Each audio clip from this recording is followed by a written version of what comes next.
Hey, what's up, everybody? Perfect timing. Yeah, I was just waiting for you to hit the unmute button. Yeah. Welcome, everybody, to MSI Insider livestream today.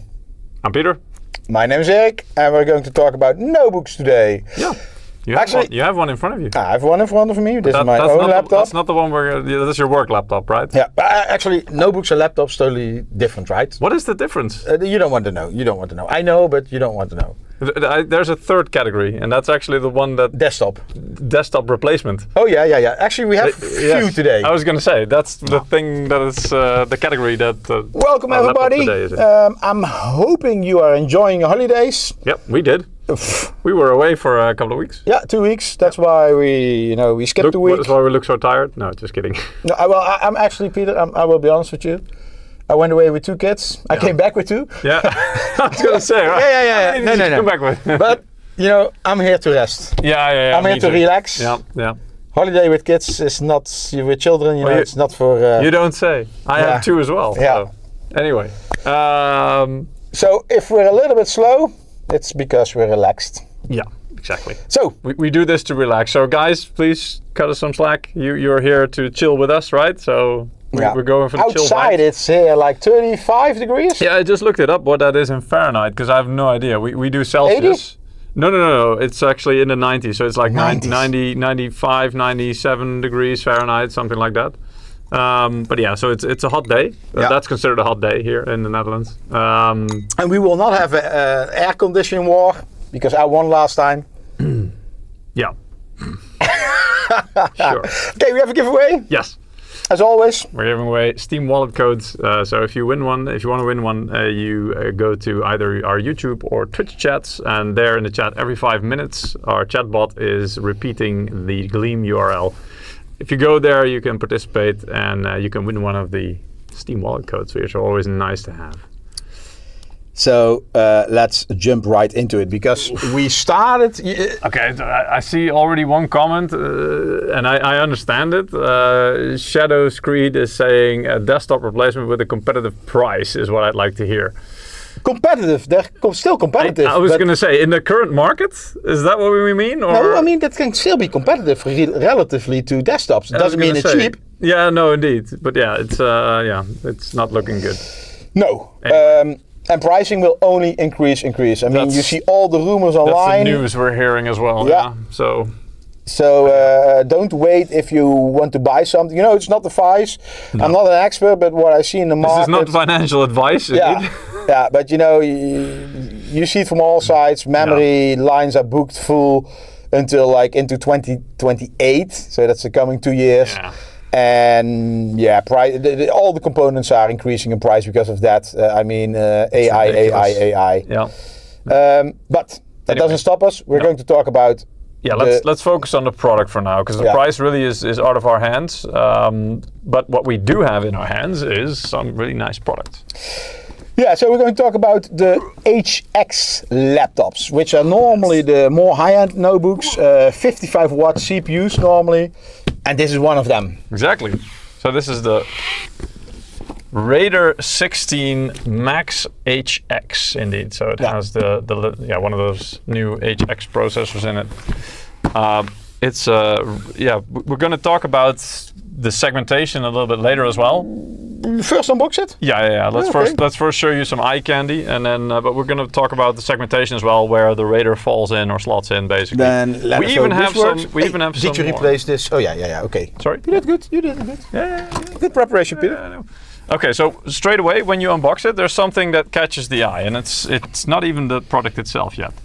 It's this thing, and this is something that I'm not used to from laptops, because what I'm used to.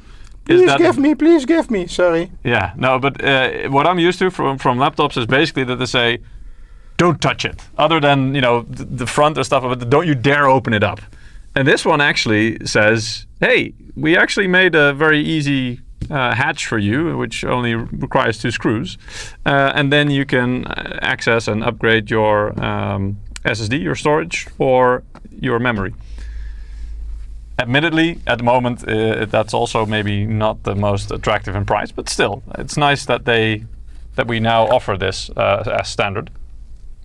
Then if you take that away, here's the product itself. So it's all nice and put into a cloth bag. This is a protect used it. sample already, so it's Yes. not brand new. No, we did try to polish it as best as we could. That's also why you'll see. We're lucky to have some notebook samples because Exactly. they'll always send out. Yes, yeah. But as you can see, it's a really nice finish, and this is one of the new, as we call it, toolings, which means basically the outward design. Eric, you know what they call it as well, right? There's different names for the different sides. So this is This is the A side. the A side, and then the rear, The D, Delta. the D. Oh, Yeah. right. So it goes like A, Yeah. B, B, C, D. D. Yeah. I see. Okay. So if you talk with like notebook manufacturers and talk about the A side, it's always the outside on the top. Yeah.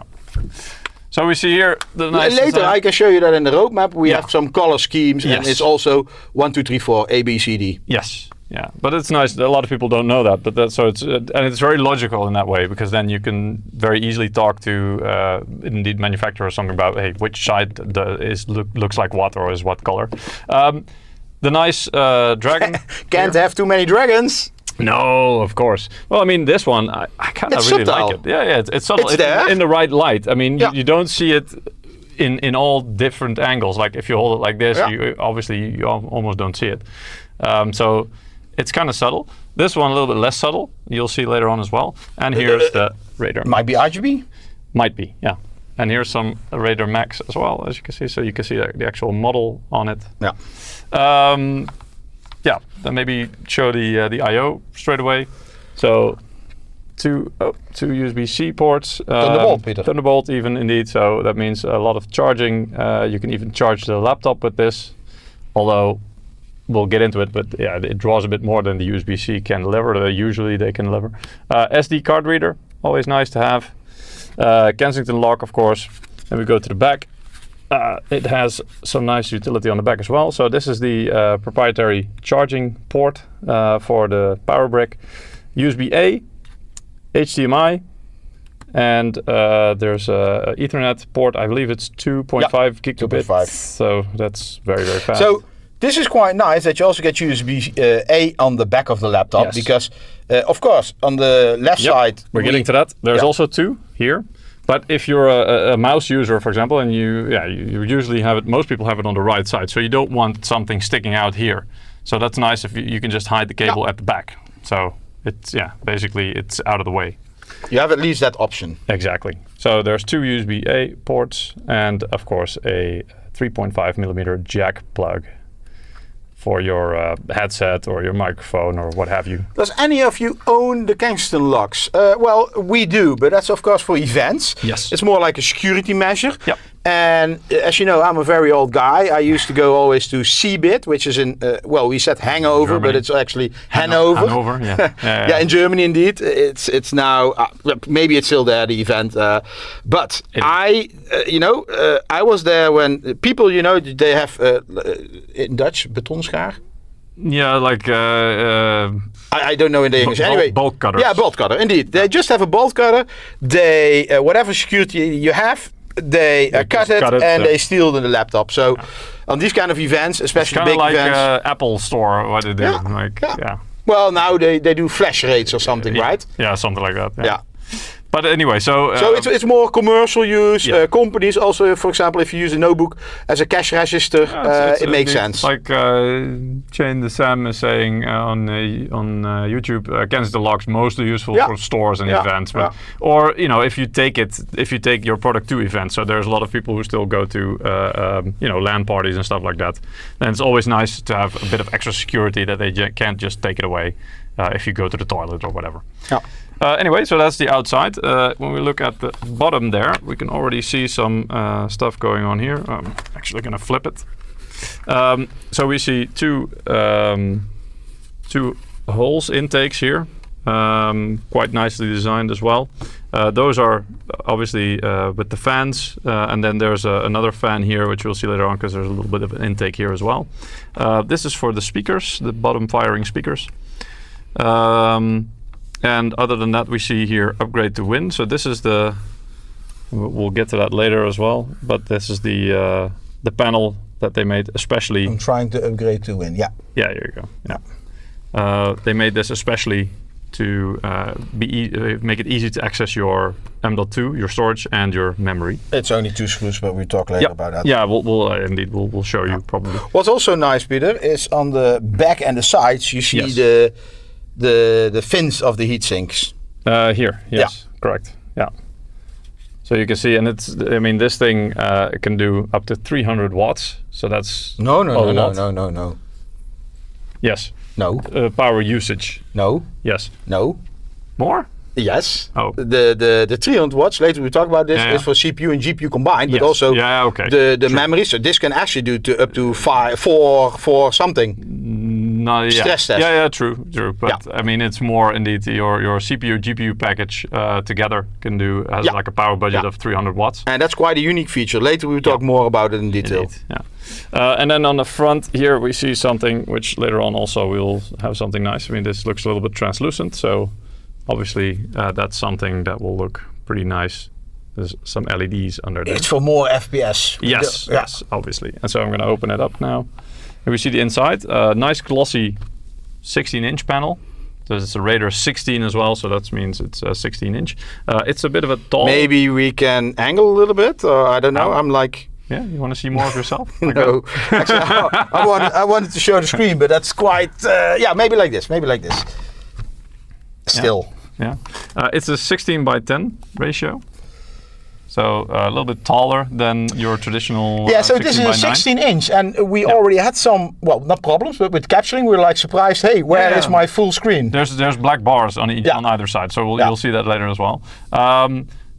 Glossy finish, as you can obviously tell. It's an OLED, which you'll also see later on. Really nice screen quality. Maybe, Peter, what you do, you take the power brick and you put it on, because then you don't see the reflection. Yeah, in a minute. There's a camera here, which we'll show as well, and there's like a physical slider to either open, which is like this, and if it's red, that means it's closed. So even if anybody is able to hack into or access your camera by accident or by software, you can physically block it. So that's always a nice feature, I think, to have for privacy.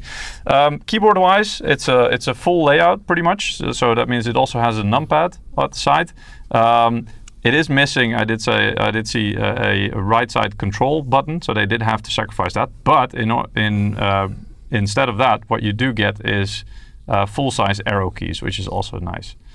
For those that you say arrow keys, I used to say cursor keys in the past. Is that the same, or English or Dutch? I have no idea. I think indeed. I've never used. I think that's just you being old. To be fair, I'm going to use AI to Google this. Yeah, I don't know. The way usually people call these arrow keys, as far as I'm concerned. Oh, because that's they're I'm like really old. Confirmed. The arrow keys. Yeah. WASD has a little bit of a different finish in terms of keycaps. These are chiclet keys, obviously, which feels really nice to type on.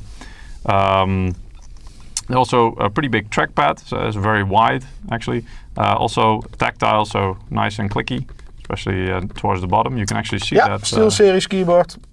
Actually, I'm not sure if this one is SteelSeries. Actually, I think we may have moved away from that. No. SteelSeries software, so SteelSeries keyboard. Not sure. Well, we'll see. Well, the RGB controller is by SteelSeries. Yes. Yeah. True. Okay.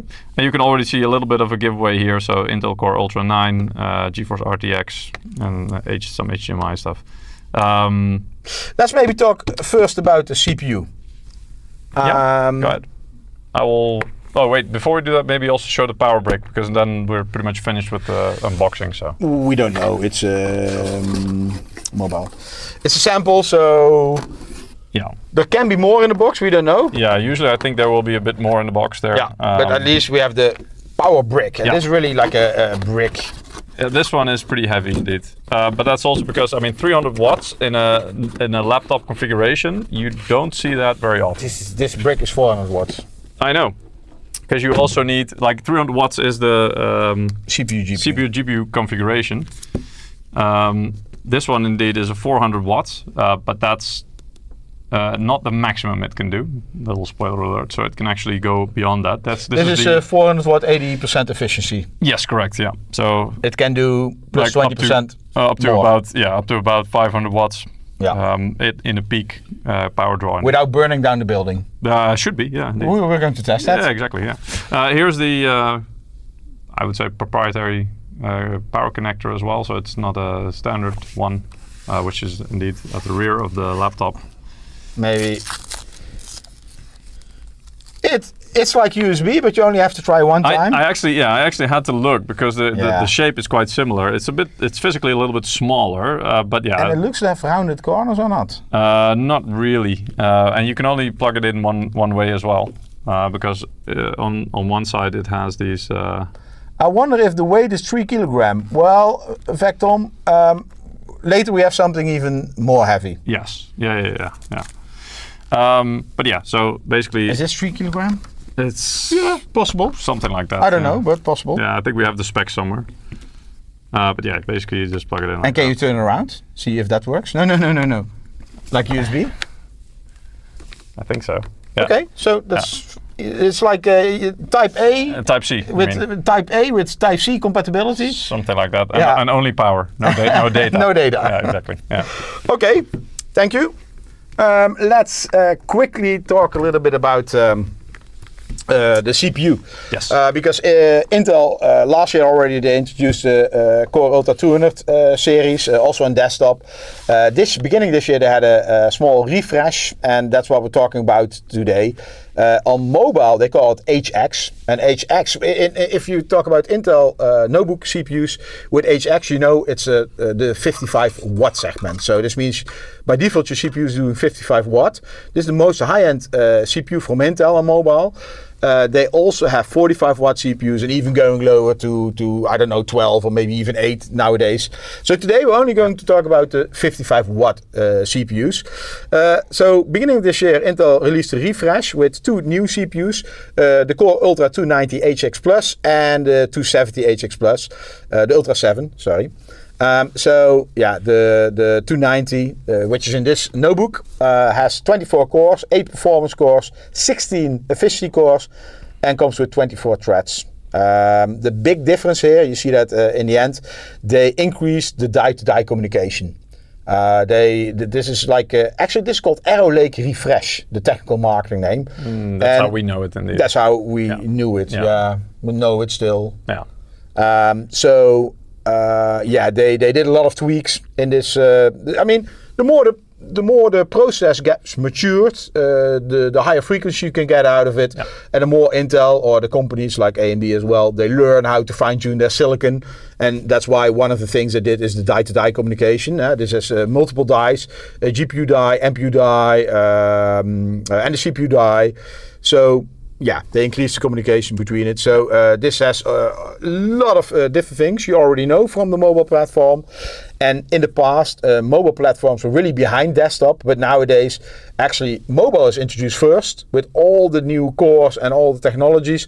And then this is also at the same time or later introduced at the desktop market. I would say Intel, it's not maybe mobile first. That's maybe too much to say. But yeah, the focus is mobile because there are a lot of mobile devices in the world. We already talked in our live stream. I think we talked about the Ultra 200 series for desktops, which is the Ultra 200S series, together with Z890 last year, end of last year. Yeah. So October, November, somewhere indeed. So not going to talk too much about it. So this is a complete lineup. Like what I told you already, Intel already introduced the non-plus before, and beginning of the year they did the refresh with the 2 plus CPUs. You see over here, last column they have the increased frequency, die-to-die. Overall, compared to the previous high-end CPU, so I'm going back one slide, which is this CPU, the Ultra 9 285 HX, and now we have the 290 HX Plus. On average, you talk about, I think 8%, is it here? Yeah, okay, so they talk about 8% more performance. Well, you know, if you're in the market for the most high-end CPU, then this is the one to buy. But nowadays, like what we talked about pricing, check pricing, because to be honest, there are still a lot of old products in the market, and I'm saying old, not meaning they're old technology or the previous generation, they're still current generation, but they are in the warehouses in Europe, US, based on the previous pricing. Yes. So they still have the old memory, and I know a lot of vendors are selling them against reasonable pricing. I'm not saying against the cheapest pricing. But everything what's new coming in, so all the new models, all the new CPUs will be more expensive. Yeah. And at this moment, it's very difficult to judge if this is already increased, but pricing will only get more and more increases because of all the different, memory going up, but all the components. The PCB pricing is going up, and I don't know at this moment. We don't know where it ends. No. So we just know at this moment that's what it's looking like, and we don't know when that's going to change. Yeah. So it's not investment advice to buy memory. You're already too late with that. No. It's also not buying advice, but just I'm saying don't expect this to go down quite fast. DDR6 when? Well, normally I would say 2028 somewhere, but nowadays. There's really no incentive for companies to go there. I want to say indeed there's no incentive to introduce this, but on the other hand, AI needs faster memory. But like that. They're using HBM memory, but memory innovation is coming. There's a lot of investment in not in capacity, but in innovation in faster memory. Well, there's also a lot of investment in capacity. Yeah, that will take 5 years before it hits the market, before we will benefit. So recap. I just talked to you about Arrow Lake Refresh, the HX refresh. That's the top one over here, and it's called Core Ultra 200 HX Plus. That's what we're going to talk today about. Yes. I'm going to show you a roadmap with our 2026 lineup of these HX notebooks, and of course, you will also see some HX non-refresh, which is without plus. Non-plus. Yeah. And we even have some HX of the old generation, which was called 14 Gen. So it's a mixed bag.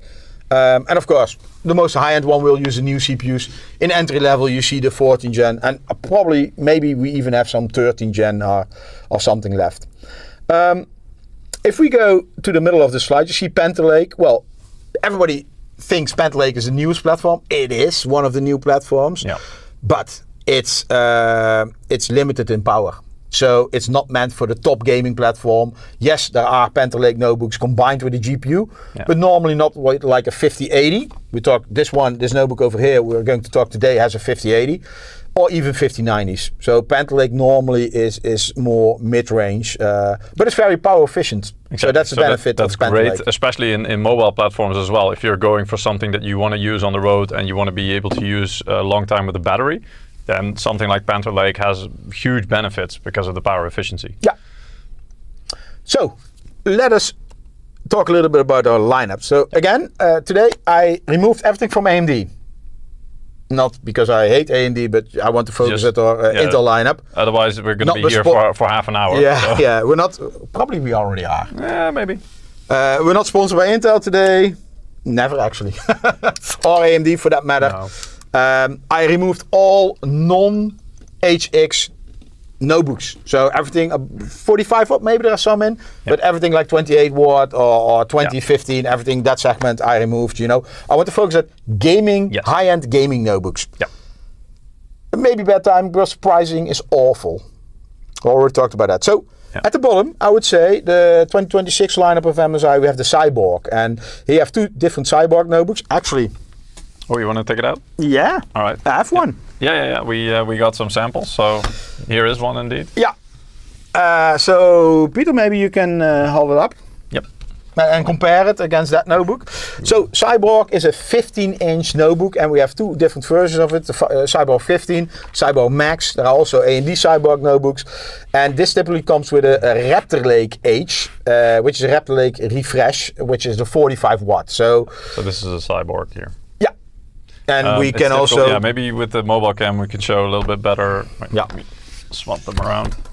So we have the MSI logo. And my fingerprints. Yeah, something like that. One moment. Do you have the cleaning cloth? Yeah. Okay. That's your friend today. I don't know. We need it already? Yeah, we need it already. Jesus. Yeah. So if we talk about this notebook, 15-inch, typically this is combined with a 5060 or a 5070, and that one is a 5080. So but also 5070 Ti and up. Oh yeah. Later we will talk more about that. Yeah. Then if we talk about panels, these are typically 1080p panels. Ooh, that was almost my finger, Peter. Yeah. Don't worry about it. Maybe turn around. Yeah. Yeah, so that's a 16-inch. Yes. It's not far off, but you can tell there's a small The difference. keyboard, it doesn't, we're not going to switch it on. It's Intel, you see Ultra 7. It's a similar keyboard as you can see, or at least similar layout. Yeah, but it doesn't, it's not using SteelSeries software. It might not have, for example, per RGB lighting. Yeah. But on the face of it, it looks quite similar in terms of layout. Indeed. Panel, 1080p, 144. And if we talk about GPU, CPU power, we're talking about combination of 105 watt. And here we talk about 300.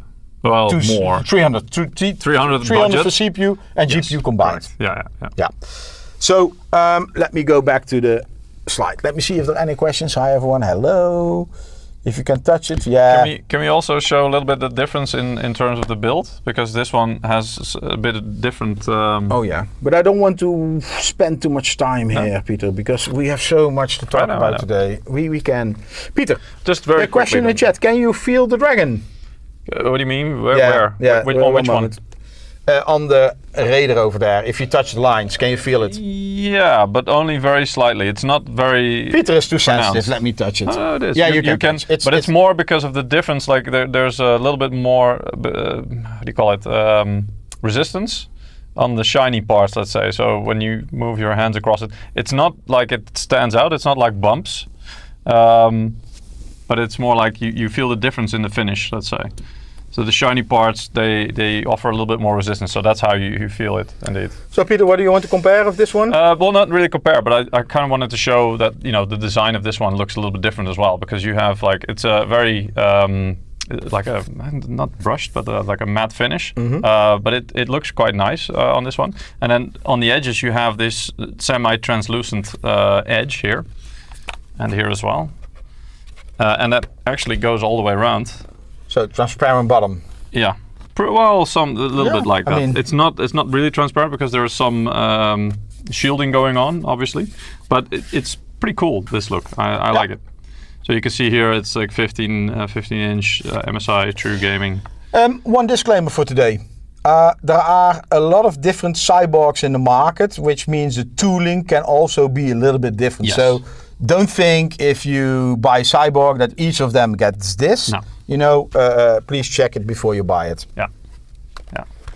But yeah, I kind of like that detail. Now, when you open it, it's you don't see the translucent side, so it's basically just it looks like a metallic finish, which is quite nice. But I kind of like the way it looked different when you put it like this. Anyway, we need to continue. Yeah, let's do that. Okay, so above that we have Katana. Katana is also 15-inch, and then same kind of GPU generation, but now we're talking about 55 watt instead of 45 watts. So this means also the total system power. Previous slide you see it was 105 and 140 watts. Yeah. Here we're talking about 170 watts already. So and basically for a notebook, it means the more power you have, the faster, the more performance. The more performance you can get out of the hardware you have. Yeah. Because power is always a limitation. Yeah, and don't be fooled by, in this case, for example, when it comes to the GPU, if it says there's a 5070 or a 5080 or something in it, these are not all equal. Like in a desktop, that a 5080, for example, means a certain level of performance.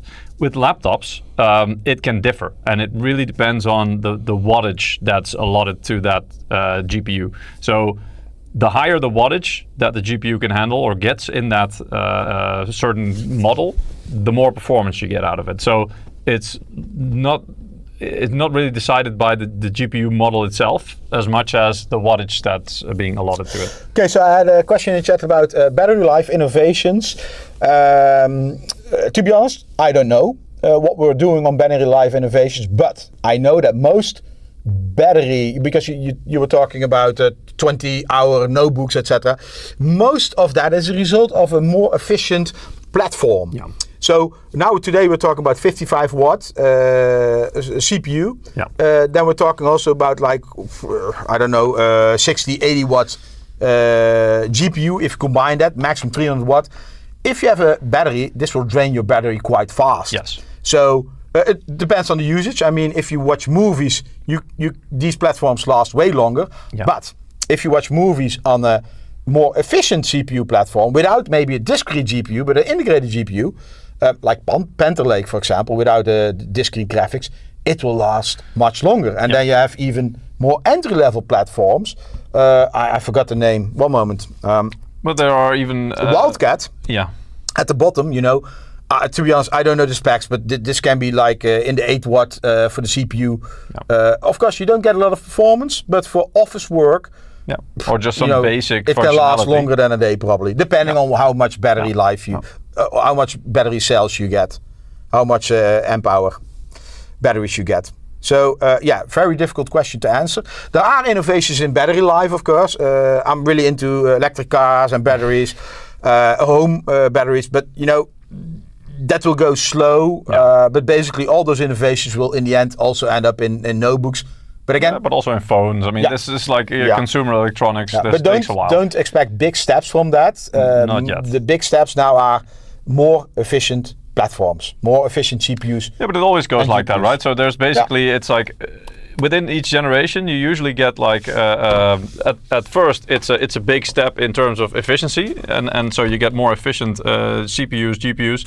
Then you usually get a refresh where they get more out of that, and so basically they make it a bit more power hungry to get more performance out of it before the next step is again moving on to a next process, which again will be more efficient. And so you see that movement a lot in the industry.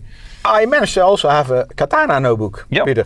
Correct, yeah. So again... This is also Intel? Yep. Yeah. Very different design again. Let's take this one away. So maybe open that up as well. Yeah. So more or less the same keyboard. Yeah, also this one is also 15-inch, as you can see. That's a 16-inch. This is 16-inch, that's 15-inch, and that's mostly because of that's a little bit taller, as you can see. So this is 16 by 9, this is 16 by 10, so that's why it's a bit taller. Other than that, a bit of a different design here. You can see there's some like, well, fake screws on in here as well. But yeah, this is also, it's a metal top as well, so it's not plastic. This is a metal finish. Yep. Also quite heavy. Yeah, this is also quite heavy indeed, because I mean the cooling needs to be quite well. You mentioned it was already 170 watts compared, and so that's again that's more than the Cyborg we just had. So here you can also see already some pretty big vents on the side, on the back, and even on the side on this side as well. I like the side as well. Can you show this? Momo. Yeah. Here we go. So this is the a imprint. nice finish. Yeah, it's a nice finish, like with the dots. That's a nice touch. And other than that, I mean, here you get a different finish. This one is very tactile. This logo here, so it's actually with dots, so you can very easily. It's like for blind people, they can read it. Kind of like that. It's like Braille, indeed. Yeah. I guess, but. Yeah, and then of course the I/O also pretty good. Not on the back on this one, notably, but yeah. So there's and models like this, for example, don't have Thunderbolt or they have mostly a Type A and only one Type C. So I guess this would be probably also maybe Thunderbolt. We need to continue. Yeah, we have too much to talk about today.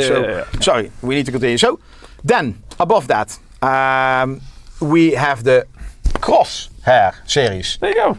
Hey, you said it right. The whole day I'm talking Corsair. Yeah, that's another company. Yeah. It's a Crosshair series. Exactly. And if we start at the bottom, we have the 16-inch based on Raptor Lake Refresh, 55 watt.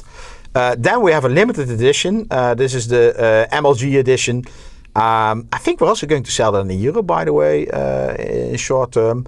And here you see, by the way, you see those 4 squares, A, B, C, D. So these are all black. Let me check here. Also there were some with the different. So here the outside is a little bit grayish and the inside is more darker. Yeah. That's how they show this on these roadmaps.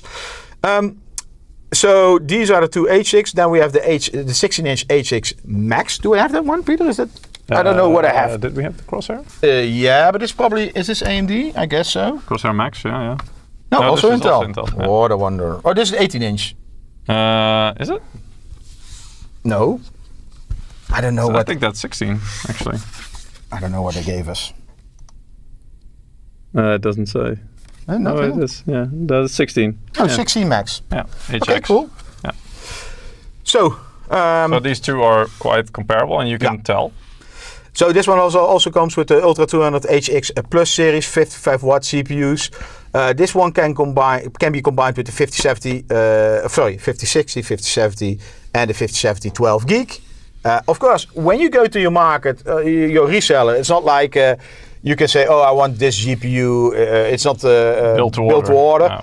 No. Per country, most likely the sales will decide the SKU, and that depends on the market preference, on the competition, etc. What they think. Also, and that's not only the CPU, GPU, but of course also memory configurations, SSD configurations, etc. And sometimes even Wi-Fi. But Wi-Fi is quite common.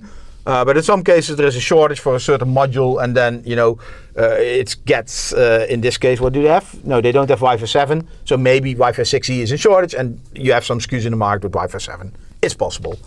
And we have then also an 18-inch. We don't have that on hand. Should I show this one, Peter? Yeah. Because these ones are relatively comparable, or at least more than the previous one. So you can see this is the Raider and this is the Crosshair. A little bit of different design. Can you show it from the side as well? Because you can actually tell from that the back. The Raider is slightly taller. Not sure if you can see. Yeah, there you go. So this is a slight, if you remove your finger, it can focus. Yeah. Thank you. And so that also means that the cooling area of the Raider is probably a little bit thicker there, the fins. So that means it can handle a bit more power. In this notebook, we talk about 200 watts. Yep. For CPU and GPU. We're talking each time about it. Maybe I'm going to... It's more in total. Shall I first explain that? No, we can do that after. We're doing this now. Anyway, so there you can also tell a little bit of difference. Both are 16-inch, by the way. Both have some I/O on the rear. Can you focus on the? Yeah. I can. It's difficult for me to focus, but yes, I can try. So also here, this one also gets a proprietary power connector, because obviously it's a bit more high power. HDMI and the Ethernet. On the side here, it's also quite similar to the Raider, both USB Type A and a 3.5 Yes, good jack. remark in the chat. 300 watt is only for 5080, 5090. Indeed, that also depends on the models, because it doesn't make sense if you have a notebook with 300 watt capacity and you put like a 5060 inside. I mean, it can never hit that amount of wattage. No, indeed. And if you open them up, you can also see that it's quite similar, actually, in terms of the initial looks. Both of them, they have an OLED panel. So that's also why they're both glossy. Yeah, both have a 240 hertz panel. Yeah. There are some differences, of course, but is it also QHD? Yeah, it's also QHD. Yeah. Yeah, so it's relatively similar These panel. are quite comparable, only this one can go up to 5090 and 5080 and 300 watt. I think there's a difference there as well, because the OLED on the Crosshair can do 165 hertz, I'm seeing. Which one you talking about? This one. So the OLED is 165 on the Crosshair. Oh, on the Raider, it's 240 hertz. So the Raider still has a higher refresh rate monitor. Or a higher refresh rate panel. So this is 165, but there is a 240 option with an LCD panel. Yes, correct. That's not OLED. But again, I don't know what's in the market. Yeah. And both, at the top as well, you can see it looks quite similar, similar tooling. Yeah. So they both have the camera there. So why have these different toolings? This is thinner. Probably it's lighter because it doesn't require this big cooling. Yeah. And that's why you need to have different tooling, because it's not one size fits all. Otherwise you end up... OLED have matte finishes. OLEDs tend to have more glossy finishes because... Especially, you see that on the desktop market, you see more and more matte panels, but in notebooks this is not so common yet. It's coming, but I don't want to say notebook panels are behind in technology. It's not like that. No. But it seems that, maybe, I don't know, the demand or the manufacturing... I think it's also to showcase more of the color range, because the glossy finish tends to highlight the colors a bit better for these panels. And notably, these are not QD OLED, right? So these are OLED, but not QD. Yeah. Who knows, that might come at some point. Okay, so let's go to the stealth notebooks. We don't have any on hand. No, it's so stealthy, we didn't have it. Yeah, indeed. So if we talk about stealth notebooks, these are actually really nice notebooks. We already had a live stream about them. You see the two, the ones with the AI Plus. Actually, they are the 45 watt Panther Lake notebooks. They come combined with a 5070 Ti. Actually, let's start here. Yeah, the idea behind stealth is they're quite thin. So that's why also it makes sense to do Panther Lake there. Because they're more power efficient, so that means it doesn't need that chunky heatsink. Well, with the Panther Lakes one, I mean, this one is with 5080, and that's thick. As you can see here, it comes with all have an OLED. No, not all. These two, the bottom ones, the Stealth 16, have an OLED panel. This one has even mini LED. So this is 18 inch. This comes also with the new 200 HX Plus CPU. Can be configured up to a 5090. And here you have 210 total system power. And yeah, mini LED is up to 120 Hertz. So here you talk about QD, not QD, sorry. OLED, 240 Hertz panel, 16 inch. So yeah, I don't have a sample, unfortunately. Yeah.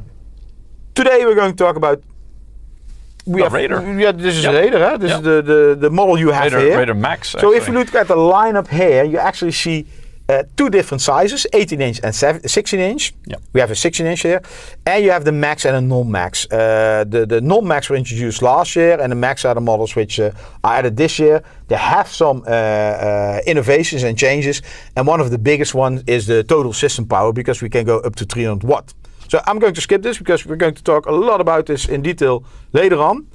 Because on top of the gaming lineup in notebooks and laptops, I should actually say laptops, but these are laptops technically. Actually, I think technically they're notebooks. I think technically they're desktop replacements. Oh yeah, that's absolutely sure. Yes. Yeah, Peter. Yes. Oh really? What is this? Is it time? What is this? That's a Raider, I believe. No. Is it a Titan? This is the Raider 18 inch. We also have. Let's first talk about this one. Yes, but this one is different. Yeah, this is an AMD one, but you know, maybe show it compared to the next one. I wanted to have, let me see, mobile. Yeah, so this is an AMD one. This is an 18 inch. It's damaged a little bit. Don't blame me. I don't know who did that. Yeah. But it's a different tooling indeed. As you can see, it's a completely different design. Both are Raider, but yeah, I mean, this looks completely different, and with the side as well, it's even. It's not even. It's not even. It's not even thicker. Yeah. What's wrong with it? Is this me? I don't know. Do I have some sort of disease? It's live. Can you hold it? No. It's. Ooh, your camera is. Yeah, I'm going to. It's dying, I think. No. It's not dying. I'm just going to. That looks weird. Anyway, but yeah, completely different tooling. You want to try it again? Yeah. Okay. We're back. Okay. I thought it was me.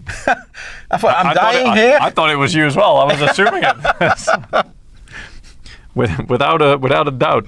Yeah, so it's possible because on the roadmap we just showed you, the Raider 18 Max is an Intel model, this is an AMD model, so this is a little bit different. Yes. Different TDPs we're talking about. I didn't look in detail. That's also why we kind of didn't want to include AMD models in the roadmap. Yeah. But we did get a sample to kind of just show the physical comparison. Let's be honest, this was like half an hour before the stream. Yeah, true. Yeah. So because who didn't prepare as well? No.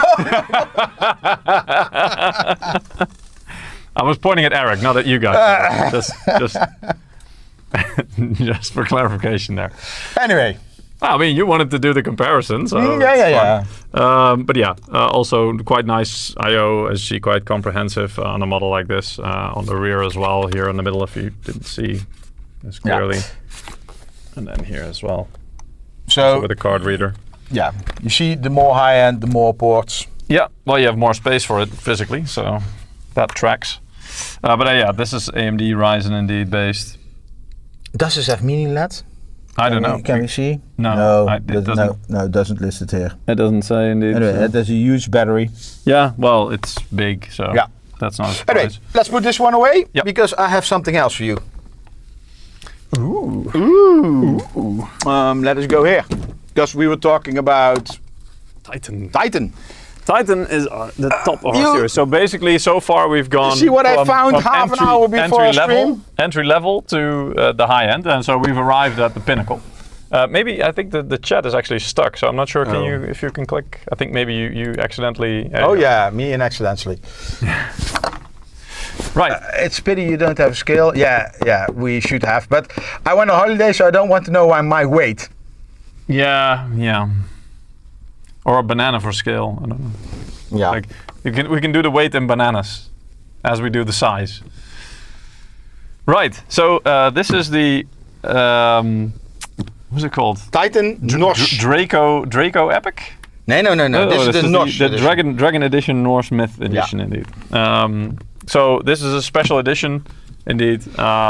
It's a sample, so the content of the box is already empty. I mean, the box itself is already kind of used and damaged. So. But I saw it in the sample warehouse. I was like, can I have it? Yeah.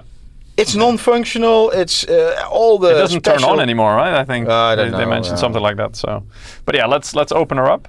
So as you can see, really nice on the inside. The nice graphic here with some. Can you see that? Yeah. Yeah. Half difficult. Yeah, I know. Even in real life, it's difficult. You need to be in the right angle. But nice attention to detail. And then the laptop itself is huge and heavy. It is, yeah.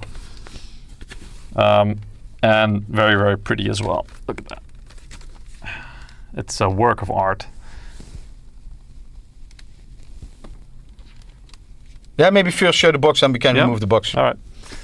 Well, the graphic continues in the box as well. And then I think this lifts out. Yeah, there we go.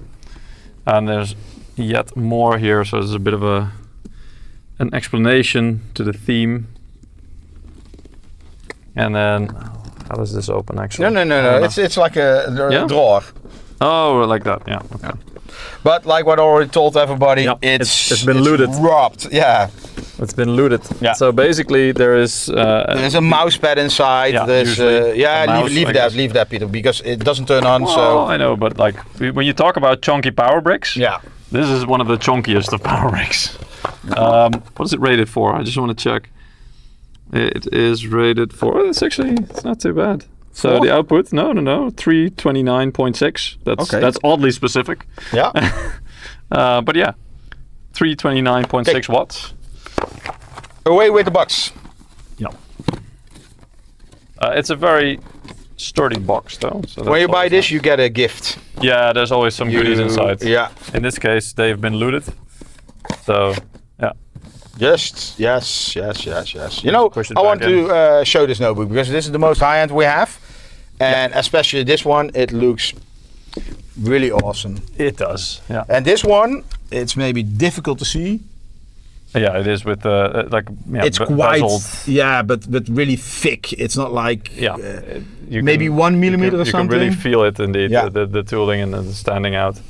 So and with the what do you call this again? The runes, like old Norse runes, runic language, and you can actually feel that. I can translate this. Yeah. Yeah, with Google Lens. Oh my God. It's time for a giveaway. Well. Okay. Please go ahead. Yeah. You don't want to. I mean, this is more similar to the Raider tooling we saw, the AMD Raider just now.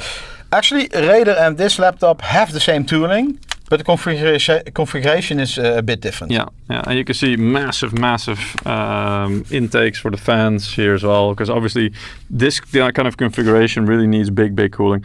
Do we have the specs for this one? Yeah. We're going to talk about it. Yeah. Let's open it up first. There we go, matte finish, and this is. Does it look a bit? There we go. It's like it's a metal, but there is glass on top of it. Yes, yeah, indeed. So there's like this is like an actual thing, and the thing is that there is a trackpad here. You can't see it, right? I can see fingerprints. A little bit, yeah.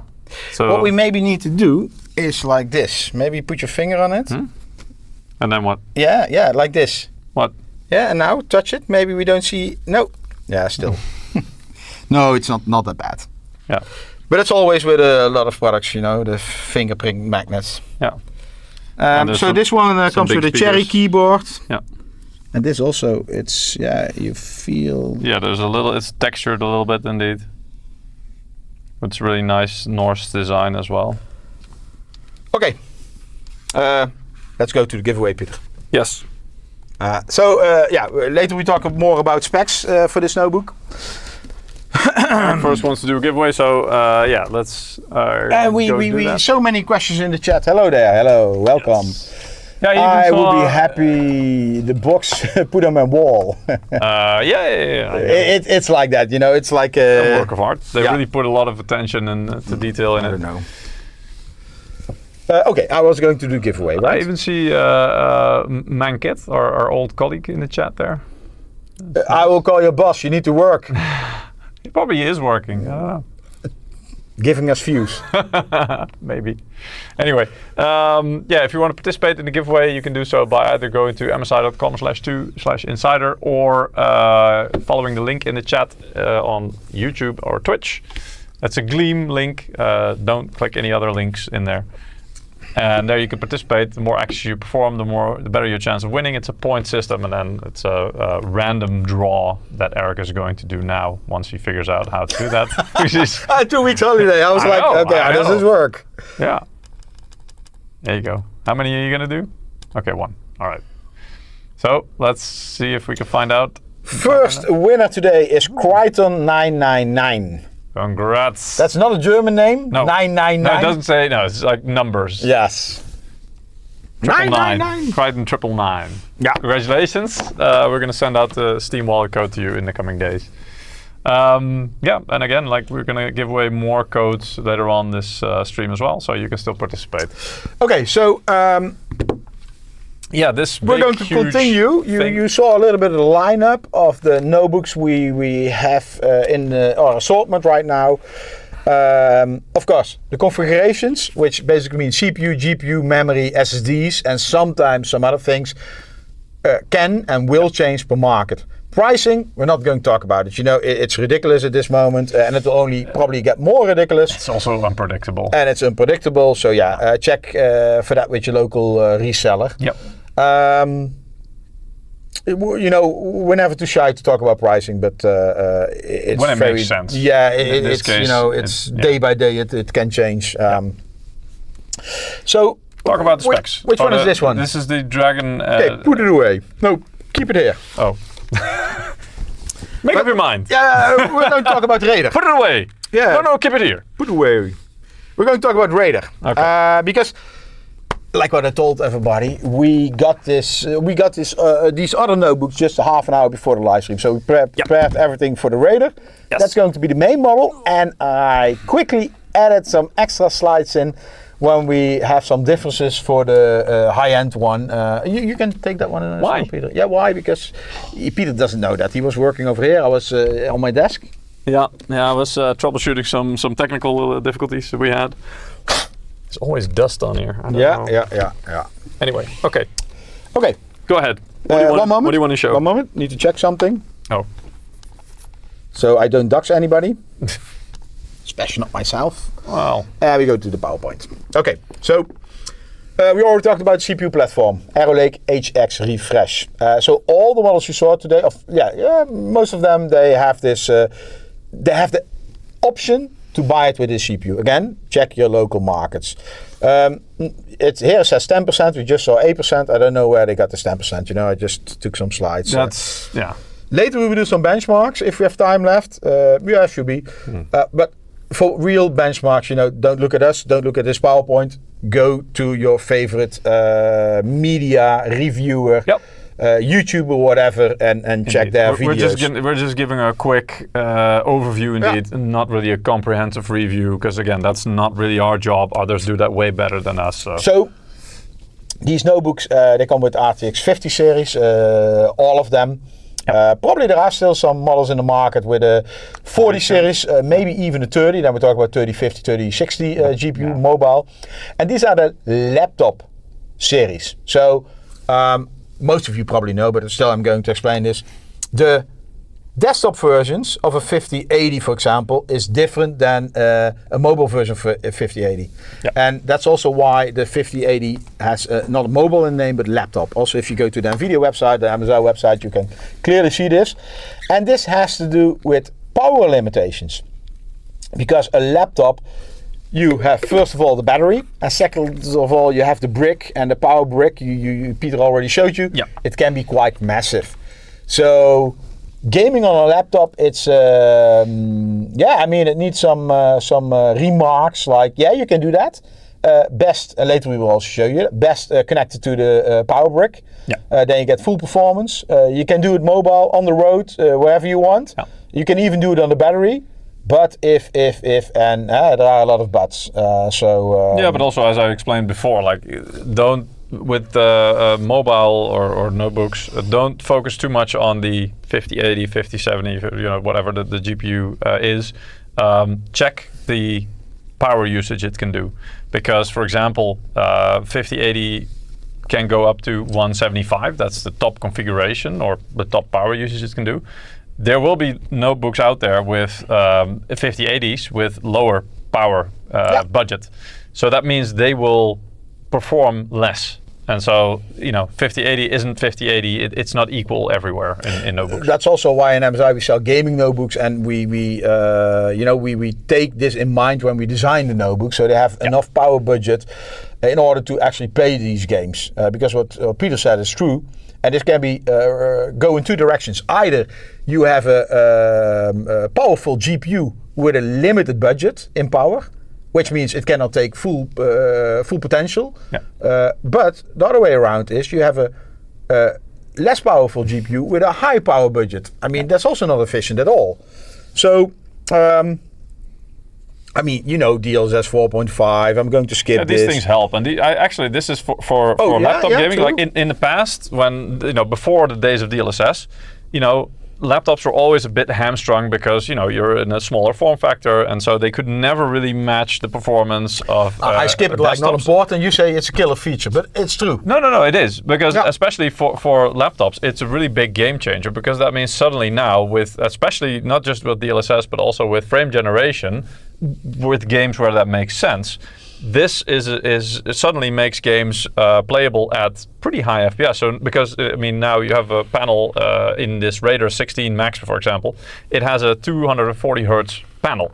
In the past, I would have, a lot of people would have said, it doesn't even make sense, because you're never going to reach, in Windows maybe, but in games you're never going to reach 240 hertz. Come on. But now with this DLSS stuff and makes sense.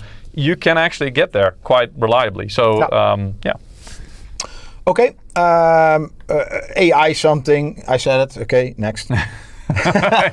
you said the thing. Yeah, you said the thing. This is also, if we compare generation, we talk about new toolings, which basically means a new design. And if we make a new design, it always has a purpose, a reason. And in this case, for example, later I will show you that compared to the previous generation in this price segment, in this power budget. The power budget was lower. That's one of the things we increased. But we also continue to slim down these notebooks, if possible. Not only in Z height or in thickness, but also in this case in the depth. Is this depth? Yeah, length, width, depth, whatever. No, but size. Size, yeah. Small differences, but this means they're more portable. More portable, indeed. Yeah. So now we talk about this is one of the bigger topics, I would say.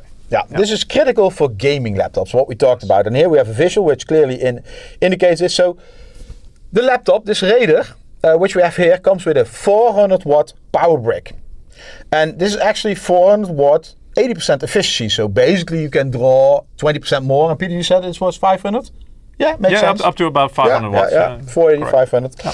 So how to divide this in your system? Because everything in your system, in your laptop, draws power. We have the panel. the LCD, the OLED, the mini LED panel, it draws power. You have memory, it draws a little bit of power. You have the SSDs, Gen 5 storage. Gen 5 draws more power than Gen 4 versus Gen 3. Your motherboard and everything on there. Oh, everything on there. And two things which are, well, you have the chipset on there. That's like, I don't know, 12 watt or something. That's not much. But then you have two critical components, your CPU and your GPU. Yeah. And these can draw a lot of power. Yeah. And it's a dynamic situation because, as you know, I mean, if you watch this before... Well, in the past, this was like a fixed thing, right? Yeah. But now they've made it dynamic to where if you're doing something that requires more CPU power, more of the budget can actually be allocated to the CPU. And vice versa as well. That was what I was going to refer to. If you watch this before, you know there are CPU-intensive games and GPU-intensive games. Or tasks, depending on what you're doing. Indeed. So this means that some programs can put more strain on your CPU and others on your GPU. Yeah. If both of them are kept, it's not an optimal situation. So we now, with MSI Overboost, we have a dynamic situation. The total budget for your CPU and GPU, in this case, because it's different from a laptop. We talked before at entry level Cyborg notebooks. Are they called Cyborg? I forgot the name. Whatever. I'm not a notebook expert. Anyway, Cyborg, right? Yeah, one of them was Cyborg. 105 watt. But you also talk about the 5060 and like a 14 gen CPU. In this case, the laptop over here with the 5080, we're talking about 300 watts. And this means that your CPU can scale up to 175 watt and your GPU can scale up to 175 watt and your GPU to 125 watt. And this is dynamic, depending on the game, depending on the application. And to be honest, and later we will show you that with benchmarks, to be honest, that's a stupid phrase. Anyway, in reality, I should say, you're not going to hit this. But Peter, of course, he found some power virus and he's going to make the worst case situation. We can go even above this. So keep in mind, you have 300 watt for your CPU, GPU. Then you still have some budget for your panel, for your motherboard, audio probably costs some more. Maybe your USB-A is power delivery powering or something.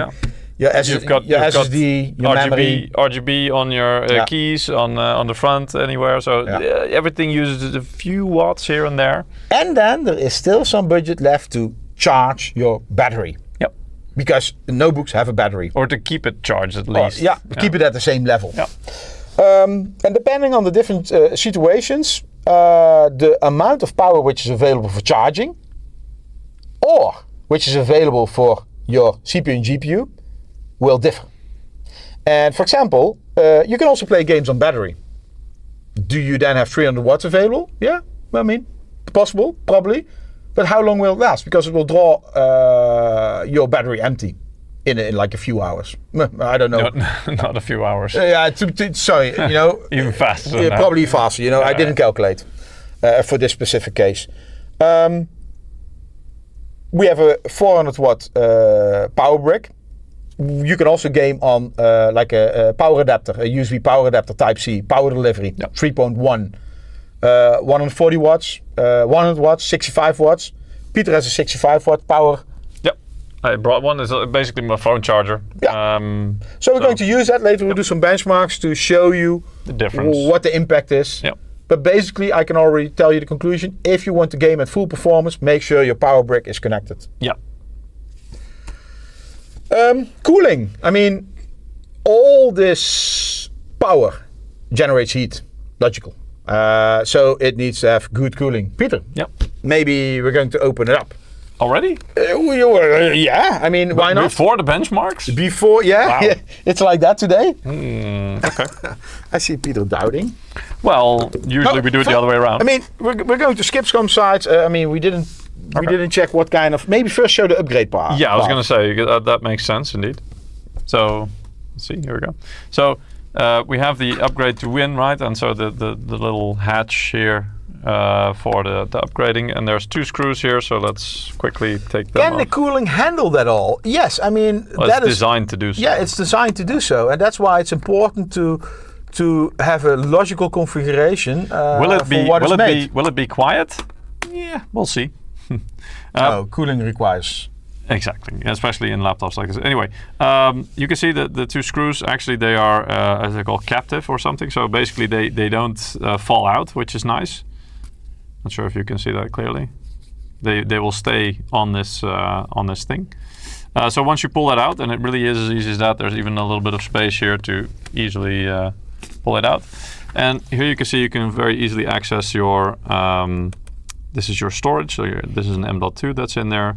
There's even a second M.2 slot here, which is unused. So we can actually... For this model, we have one Gen 5 slot and one Gen 4 slot. Yeah, we even have a spare SSD here, so we can actually put that in if we want. So just to demonstrate that. Okay, so tomorrow Peter is going to ask, damn, where did I leave that SSD? No, because I'm going to take it out after the stream. It's okay. So we're just going to put it in there. And then... I mean, this would be nice if it uses one of those things that we use on the laptop, if that's possible. Maybe it's not possible in this small form factor. This is the problem. All the different business units, But there you go. So that's how easy it is to upgrade your storage here. Yeah. So that was literally it. And so if you want to go back to gaming now, you can actually just close it up and you'd be done. And memory as well. And memory as well, indeed. So there's two SO DIMMs, as it's called. So you can actually take one out. And as you can see, it's DDR5, SODIMM, 16 gig. Yeah, I just put it back in. So we have 32 gigs total. Yep, indeed. So there's a small fortune here on the table. In this configuration. Exactly. And maybe remove the SSD, otherwise later I already know what problems we face tomorrow. All right, fair enough. You already lost one SSD, right? No, I didn't lose it. Okay. We lost it. Okay, sure. Just include me. Temporarily misplaced it, I think. I don't know. We need to figure out where it is. When is an MSI screwdriver set? Good idea. Yeah. Well, we have some. Not? No? Something like that, yeah. Anyway, and there's a little fan here as well, as you can see. So this is part of the cooling, the extra cooling. Most laptops will have these two big ones. This one also has one here, which adds a little bit of extra airflow. Let's open the rest of the laptop up. One moment, Peter. Oh, yeah. So, you have slides? Yeah, I have some slides I want to show you. So this is what Peter just discussed. It's quite easy. Remove the panel. You have access to everything. You can upgrade it. Yeah. CPUs in laptops, of course, you cannot upgrade because you don't have a socket. They're BGA.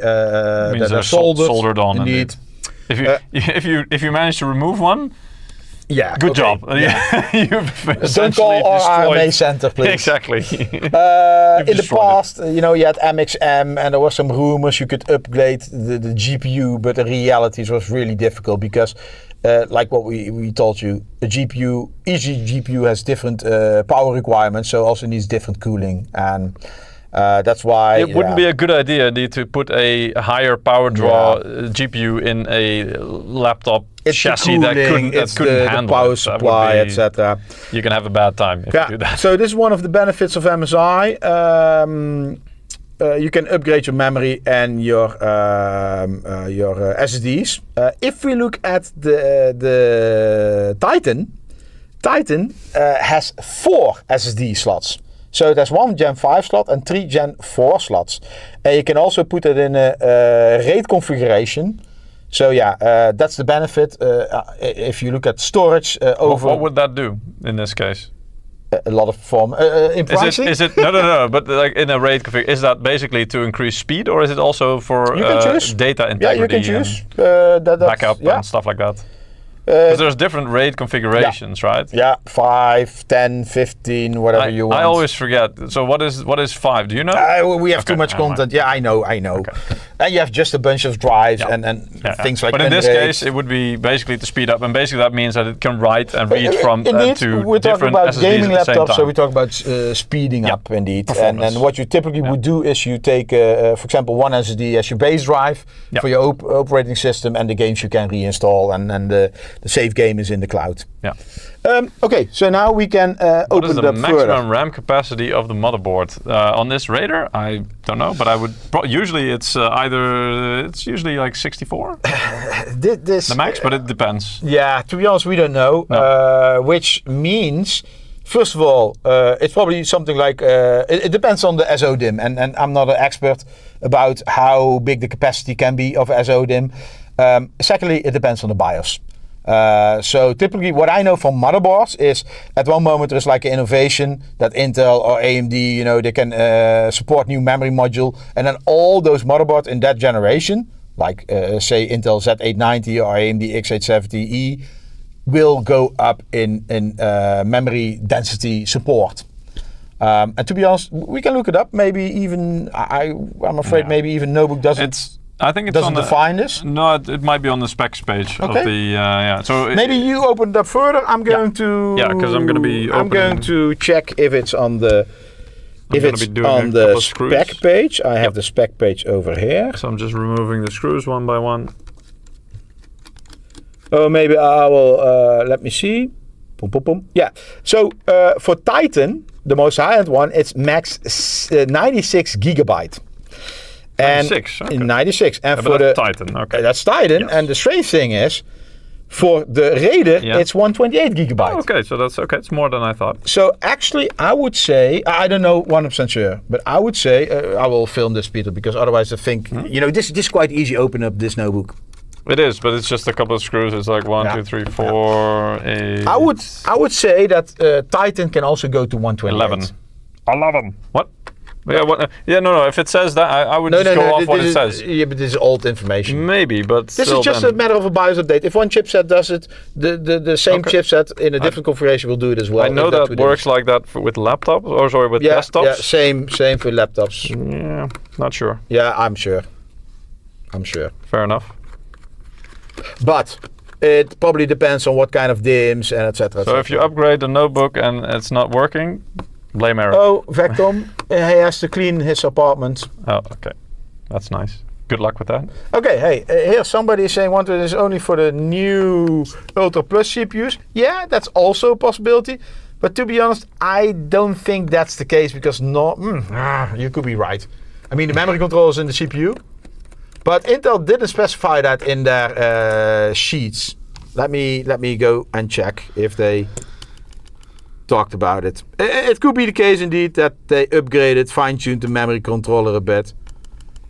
Because I'm talking about chipset, but I'm an old guy. In the past, the memory controller was in the chipset. Probably they don't specify this. They say DDR5, 6400 megatransfers per second support. Oh, sorry, Peter. Yeah. What are you doing, Peter? Oh, you're collecting screws. Yeah. I have basically 10 of the screws are the exact same size and width, as you can see. So that makes it quite easy. It's not like a lot of different screws of different sizes. There's just one that's different. Peter, we should not tell them this is easy, and because for most consumers there is no purpose to open what we're now doing. No, but like for repair centers or something like that. So it like in general, it just makes it easier and more accessible to maintain if needed. And sometimes, I mean, the only purpose that I can think of that you might want to open it up every once in a while is dust can gather in the fans. And even then, you need to be really careful. You don't just put a vacuum cleaner on the fans; they'll start spinning, and if they spin too fast, you might burn the. Okay, open it up, rip it apart. Well, always do it carefully. Yeah. Normally, we use something like this, like what you also, if you want to replace a mobile phone, the screen, the panel or something. Peter found a better way. Yeah, just very carefully, Yeah, but normally with a mobile phone, you need to have these spacers, otherwise it's not possible. This is actually one of the easiest laptops I've been able to open, and the ways that it opens actually. Maybe put this one aside because it's taking up too much space. Damn, that thing's heavy. So you can see on the inside here the holes and the vents of the air intakes. So like I said, the only reason I can think of that you really want to open this up at all at some point is if things get dusty, and then what you want to do is I'm trying to get it in view. Okay, you want to hold this down as you clean alongside this. And the better thing would be like something that blows air instead of a vacuum cleaner or something like that. But yeah, you see a lot of things here. The biggest thing here obviously is the huge heatsink with all the heat pipes here, the flat heat pipes. these are the things that really make sure that it can handle the cooling. And then on the side, you can actually see the heat sinks as well that we saw from the outside as well with the fins stacks. So that's one of them indeed. And then on the back. Oh, sorry. It's, yeah. This is one of them. And I connected to the heat pipes. Yes, indeed. We're not going to pull those apart at the moment because that would just remove. Erik is not allowed to. The thermal paste as well. Got many warnings. Yeah, yeah. So actually, what you see here is you have the heat pipes which are connected to the fins, and the fan basically cools down the heat pipe. Yep. And then it goes back to where the heat is generated. Yep. The GPU and the CPU in this case. So GPU needs more cooling. You see that, more heat pipes. It's a bit bigger, yeah. Yeah. Also because it has a bit more power budget. You can see again, like this is the memory, the RAM, storage, spare storage slot. This is a Wi-Fi module, which is also removable, which is quite nice. Killer Wi-Fi 7 in this case. If anything goes wrong with it at some point, you can replace it, which is also, again, very nice for repairability. The battery? Yeah, the big battery, of course, as you can see here. So the battery is located below your keyboard? Yes, it usually is, indeed. And actually, it's almost like two parts, because there's something in between here. Two cell. Yeah, indeed. Yeah. No, don't do. Lift it out. No. It's not. No, it's. It should not be lifted out. No, indeed. It's fixed with screws, indeed. Anyway, the speakers here you can see. These are the bass, the bigger speakers. So these are bottom firing. Yeah. Yeah, that's that are based on these rubber mounts, indeed. So just to avoid the vibrations. Vibrations. Yeah, exactly. So they're basically suspended, kind of, so that they can move and they can vibrate and produce a sound. They do that by vibrating, of course. Let's see, what else can we see? Well, the motherboard here, and the nice thing about the motherboard is it's really, it's formed in a way that they made it actually physically smaller. So where the fans are located, it's actually those are cut out from the motherboard. So the motherboard doesn't continue under the fans. This is to give it extra space for the additional cooling for these big heat sinks that are laptop motherboard doesn't need a lot of space because it doesn't have expansion slots like yeah. And so basically the motherboard is like runs from here, and it does run underneath the middle here because obviously the GPU and the CPU are here, and then it runs to these back connectors here as well, to the back I/O. Okay, Peter, maybe close it up. Yep. Because then we're going to do some benchmarks. Yep. You can do a giveaway in the meantime, maybe? I can, but I actually wanted to... Oh, you had something else in mind? Yeah. I first do a giveaway. Good. Let me see. I don't dox myself. So next winner, you do the talk, the blah blah blah. No, I do the screw. Okay. Good. Okay, you can still participate in our giveaway if you go to YouTube or Twitch. You can click on the Gleam link, and export winners. No, wrong button. And the next winner is draw. Next winner is Electric Yoshi. Electric Yoshi. Congratulations. Nice. Congrats. Oh, he even has a nice icon. You see that? Yeah. Let me see, there's like a little logo or... Yeah, indeed. Profile, image. Still participate. Okay. Yeah, you can still participate. We're giving away multiple Steam Wallet codes. I already did that. Oh, sorry. Yeah, you just said still participate. That's not a sentence. Try forming complete sentences. They know. Okay, we'll talk about cooler. So this one has a triple cooling system, 6 heat pipes, so it's quite huge, 5 exhaust fans, and also for the CPU we're using phase change thermal compound. So basically that's like, it's not a cooling paste, it's more like a seal which gets... Once it heats up, it becomes liquid and it melts into all the places and crevices and forms the best thermal conductivity surface, basically. Yeah, so we have a lot of people asking about liquid metal. I mean, it can cool better. The problem is that it can go all sides. It always needs to be liquid. Yes. It is always liquid, I would say.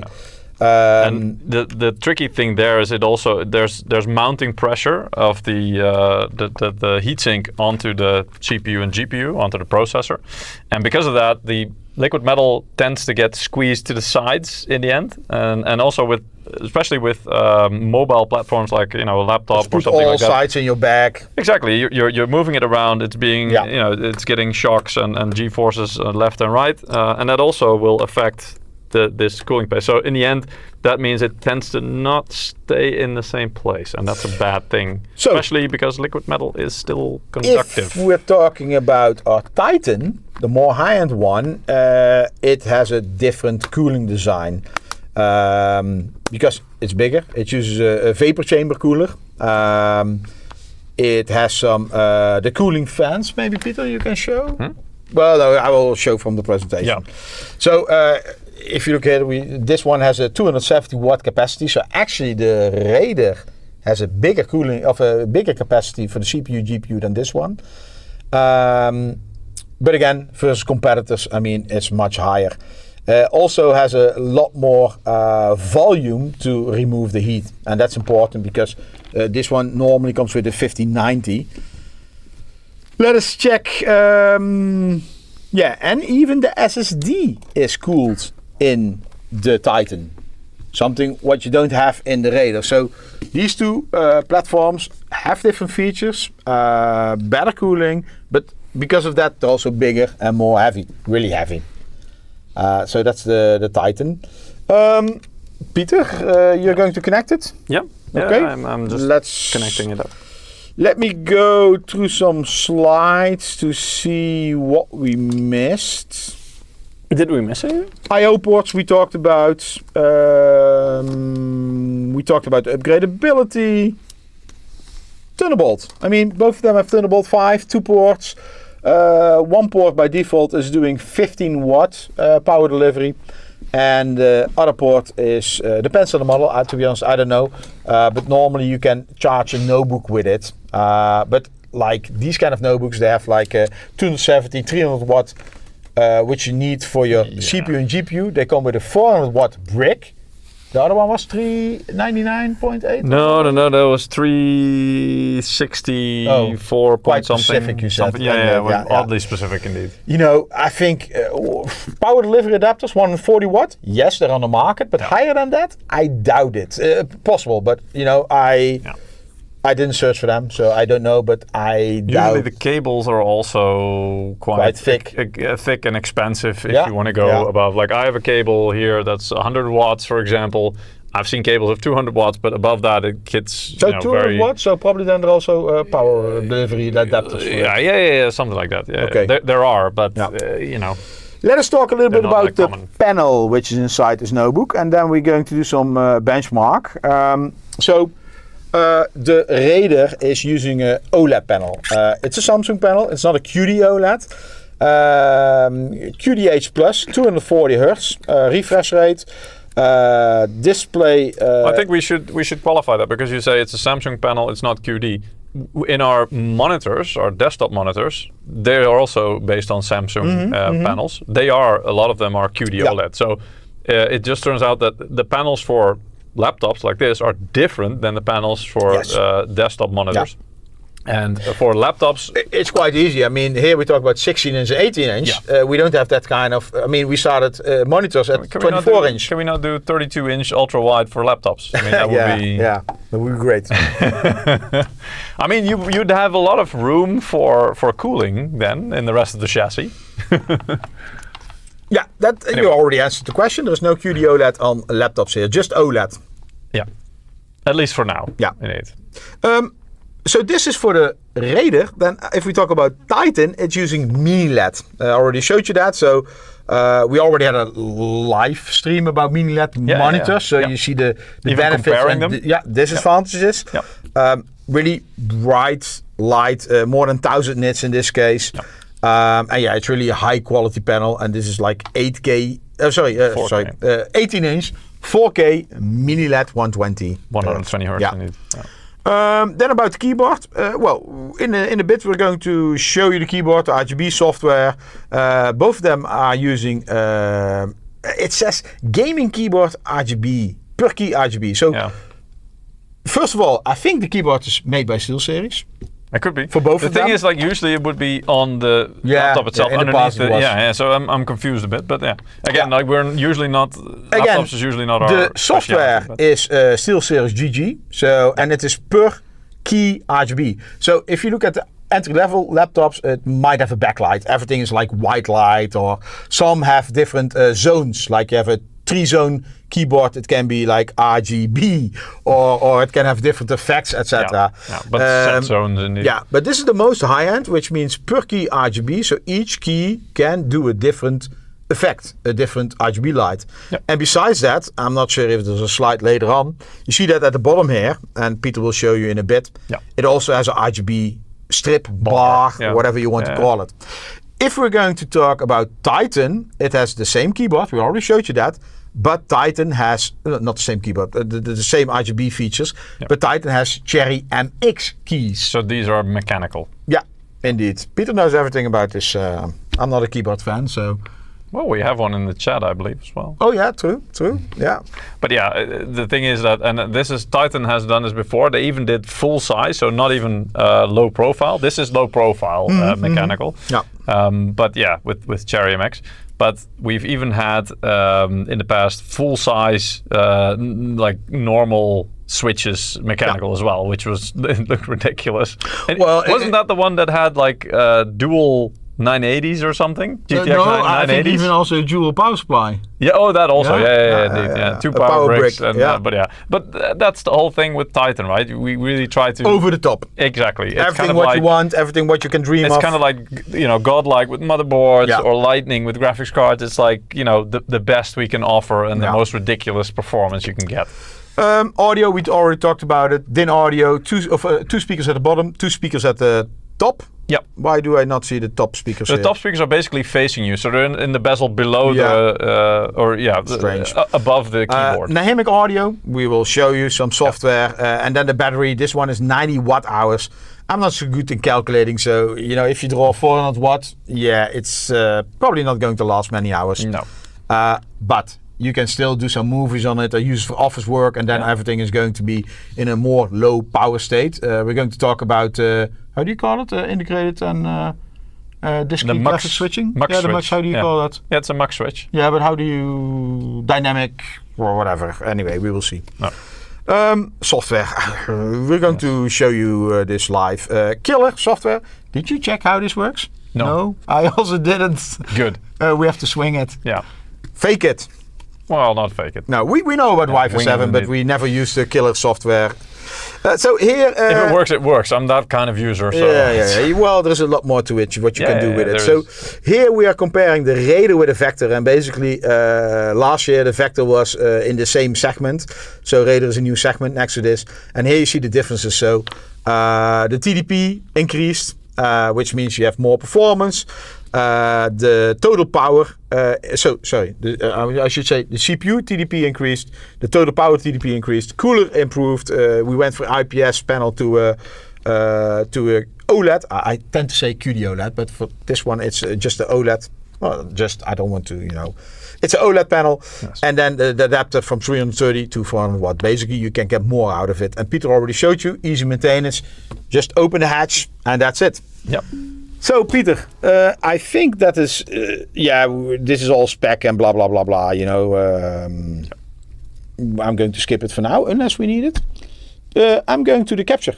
Yeah, because I've booted up the Raider 16 Max. Let me show you this, because Peter booted up, but you can see the, one moment, you can see the capture, but it's actually... There's a little bit of RGB going on there as well. And, I mean, keep in mind, this is a very bright room. This is a studio, so we've got a lot of light here. But you can see here, there's an RGB bar which is slowly changing color. You know, I hate in-your-face RGB, and it's not like that because... No.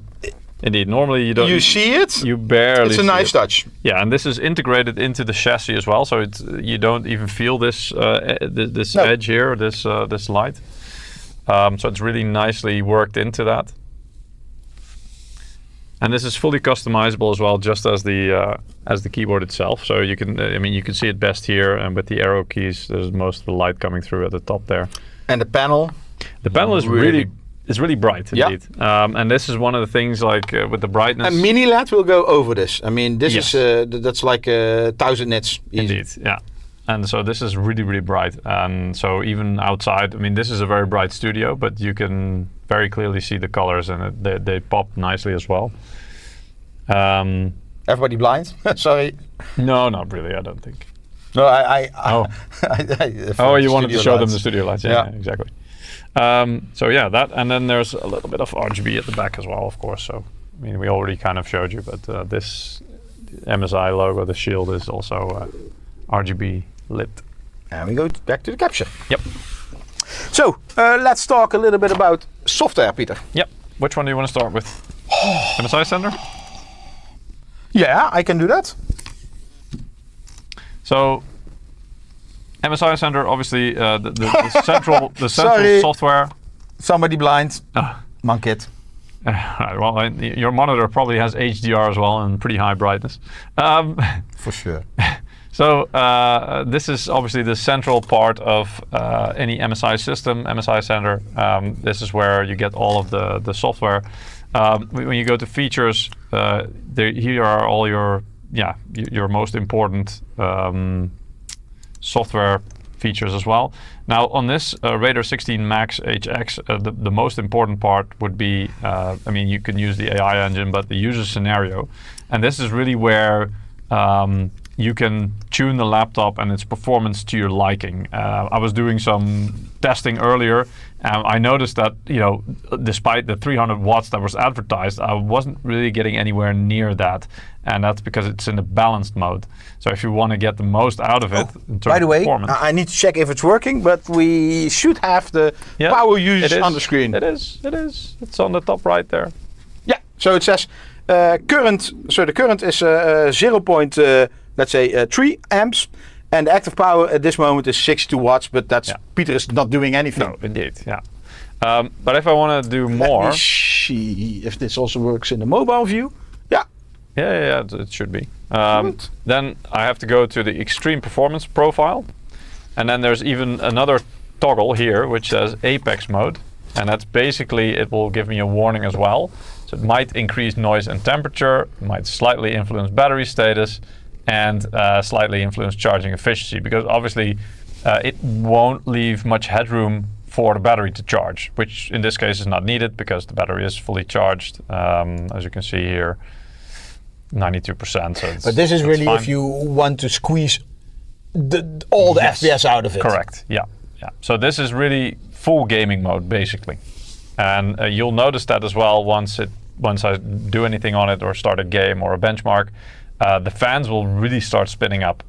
So if you want a more quiet performance, well, if you game with a headset. Yeah, usually it doesn't matter. Indeed, usually it doesn't matter. But this is like, if performance really matters, you go to the Apex mode. The Apex mode is really getting the most out of the hardware. The rest of the features, I mean, you have general settings, so here you can change a lot of things. Oh, maybe we can go back and talk a little bit about the Max. So at the bottom, not gaming gear indeed. At the bottom you can see the discrete graphics, GPU switch, hybrid graphics mode, and integrated graphics mode. Normally it's at the hybrid, the mix, which basically means Windows can, shall I show you that, Peter? Can decide. Yeah, you can. If you go to the display settings, let me first explain this. Of course, discrete graphics card uses a lot more power than the integrated graphics card. And it depends where you need the performance. If you're playing a game, you of course want discrete graphics mode. If you're going to watch a movie, for example, or work in office, you want to integrate the graphics. You can force this by clicking on integrated graphics mode. You need to reboot the system, and then it will only use the integrated graphics, or discrete for that matter. But I suggest to leave it on this. If you then go to the display settings, and advanced, is it the advanced mode? I believe. No, sorry. Graphics. Over here, you can choose, for example, Cyberpunk. Let Windows aside, high performance. So most likely, it's going to use the high performance graphics card. So now you can real time switch between the between the two GPUs, the integrated and the discrete. You can basically tell it which one it should use, or let it decide by itself. And by default, you can already see that Windows in this case recognize it's a game. So I'm going to assign the high performance, the discrete graphics card to it. But if you want it to use the iGPU or the Intel GPU on the CPU, you can do that. Not sure why you'd want to do that, but hey, you can. Two examples: the camera, so your webcam, and Microsoft Store. Both by default have power saving, so most likely they go for the integrated. Or they go for the integrated graphics. But this goes to show that even by default, usually you don't have to mess with this too much.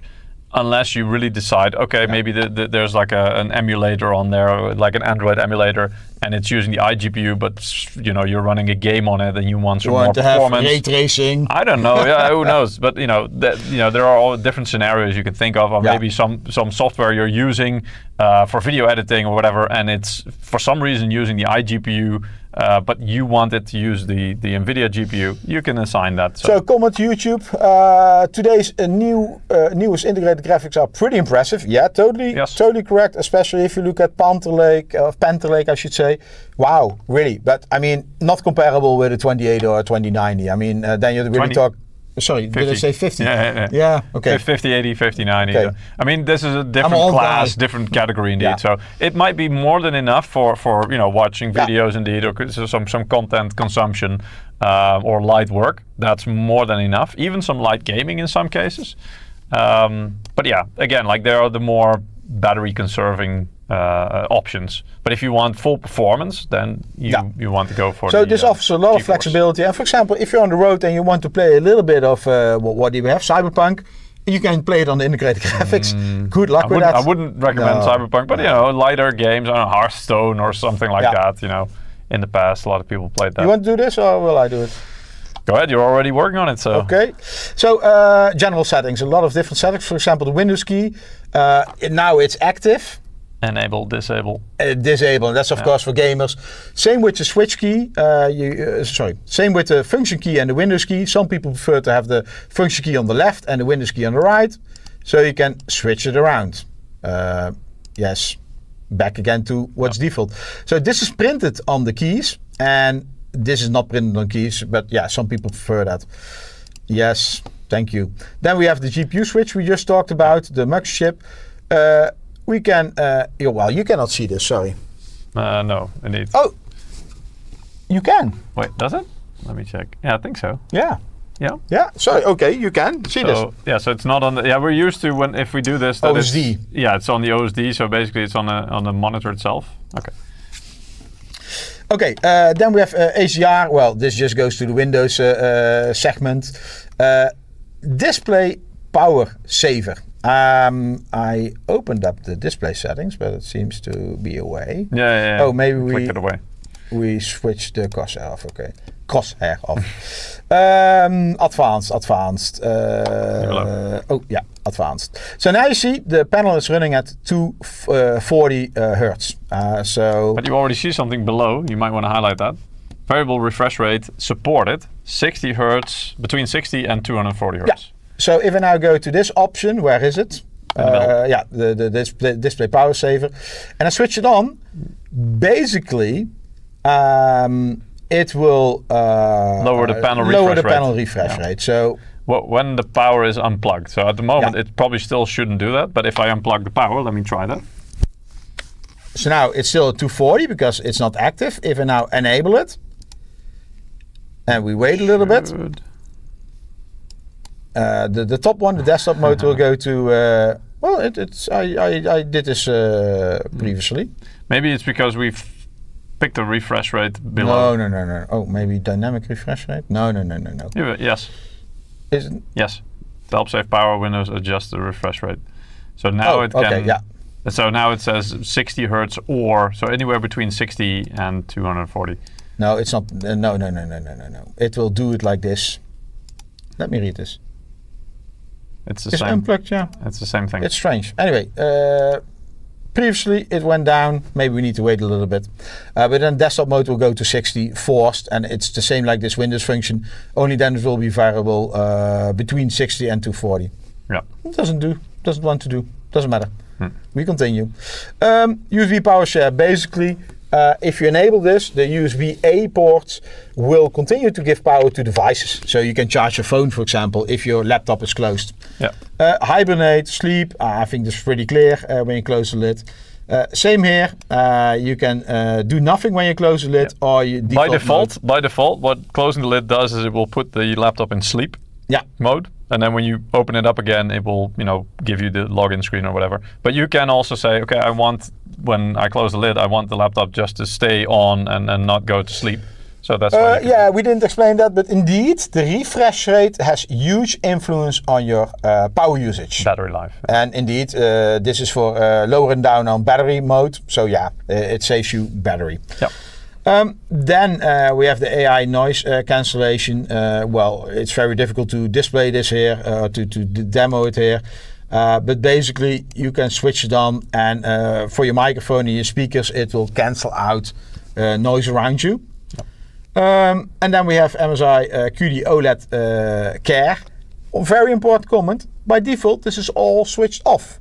So probably there's no need for it. But yeah, if I pay this much for a laptop, I would all enable this. Well, dark mode depending on the time of the day. I'm a dark mode person anyway, myself. I prefer dark mode. I doubt. It depends. Yeah. In the evening, yes, for but during the day, I'm sometimes more a light mode person. Yeah, I'm not. Then we have the support tab, and here you have live update. So live updates, basically you can start scanning for newer drivers or newer BIOSes. Here it says I found one new item, so let us open. Yeah. So here, for example, no new items, but you have the MPU driver, the chipset driver, basically all the driver stuff. Yeah. For the display as well, the graphics drivers. And then here we have one new item, which is the MSI TrueColor, so new software application. You are running 5.1.17, and the 24 update __ is there. You can basically click and download, install it. I'm not going to do that. Nowadays, a lot of applications are updated by the Microsoft App Store, the Nehemic, MSI Center itself, the Killer app, etc. So you can also keep everything up to date by that. And then MSI recommended, there are some links to some like the Google Play, this is the Android thingy, AI robot, it's a chatbot. This is to make PowerPoints by AI and Google Chrome. Well, I like this one. I'm a Google Chrome fan. Then the member center. So basically here you can register your product. Very important for warranty. Now it says standard warranty. And for support. And then, I don't know if we have that here. You can install additional modules. This is all modular to save space and to save memory. Like the TrueColor app in MSI MSI Center. Game highlights, performance analysis, etc., etc. And then, skip this. I mean, that's basically MSI Center. Maybe go to... You can do that. Yeah. Maybe the TrueColor app. Yeah, so the TrueColor app, this is to do with monitor settings and calibration. I checked the prices and they are insane, yes. And they will become more insane, I guess. Yeah, indeed, unfortunately. So these are all color profile presets. So by default, it's set to display P3. Sorry, Peter. Question. Oh, shit. I was just too late. I expected this. Here's a question. Does running the lid closed affect heat, exhaust, and intake performance? Not too much. No. But there'll always be a little bit. Yeah, but I would say no. I mean, it's like maybe 1 or 2%. Not that much that it makes a huge difference. Because all the exhausts are on the back and on the side, and there is a and the bottom. Very small part. Or is it audio? Speakers. The speakers. So even so no. No, but I mean, by having something on there, and heat wants to go up. Yeah. So it will always have some effect, but indeed. But as Eric mentioned, all the exhaust, intakes and the out. the vents, Yeah. they're all on the sides and on the bottom. So what you want to do is you want to keep the bottom and the sides and the rear especially clear. And that has the biggest impact. Yeah. If you put it in your bag running, No, don't do that. Don't do that. Don't put it in your bag running, Yeah. because that will really heat it up. Anyway, True Color app. So this is with color profiles for your monitor. So there are some presets here. There's Display P3 for wide gamut cinema mode. Adobe RGB for content creation, for example. sRGB, anti-blue light for in the evening. Game settings, and even in those profiles there's a lot of settings like you can see here that you can customize, office work, movie, and these are just optimized profiles, let's say. No, not optimized profiles. They're actually calibrated per unit. That's so what I mean. Each notebook has a unique profile. And if you install, if you buy this notebook, it comes with Windows, obviously, and the profile, the keys are linked to this serial number. If you install your own Windows license, so you're not using the MSI license, we don't know which color profile you have. So basically, you don't get a per unit calibration. And that's quite important. With this True Color app, you can switch specifically for the calibration Factory on this calibration. laptop. Yes. Yeah. And if you have a different notebook, it's totally different again. I mean, normally they don't. I mean, it's all from the same factory, the panels, But and there are some the same differences. quality. Yes. There's always a bit of variation Yes. in the panel quality, and So anyway, some tools there as well. The app sync, the crosshair, as was shown, you can choose different versions of it. I think, is it showing up still? Yeah, this on Steven's still showing up. Anyway, so also different version of the crosshair. Desktop partition, so you can basically divide the screen up into different areas. This is for productivity It's more. also in Windows included. Yeah, exactly, but this is a different... Windows 11 for that. Calibration, but then you would need to have one of these calibration devices. For example, if you want to recalibrate. I think this software is also made by Kelman. Could be. Yeah, I don't know. Or X-Rite. I see indeed Calibrite, X-Rite. Those are the It's all calibration from, tools. Yeah, exactly. And other options like always on top or something like that. To disable crosshair hotkey. But anyway, the most important thing about True Color, I would say, are these color profiles. And as Eric said, the factory calibration that has been applied to it. And with an OLED panel and this much money, it is a lot of money, you really want that. Exactly. For the RGB control, that, as Eric mentioned, uses SteelSeries GG software, so you can see it.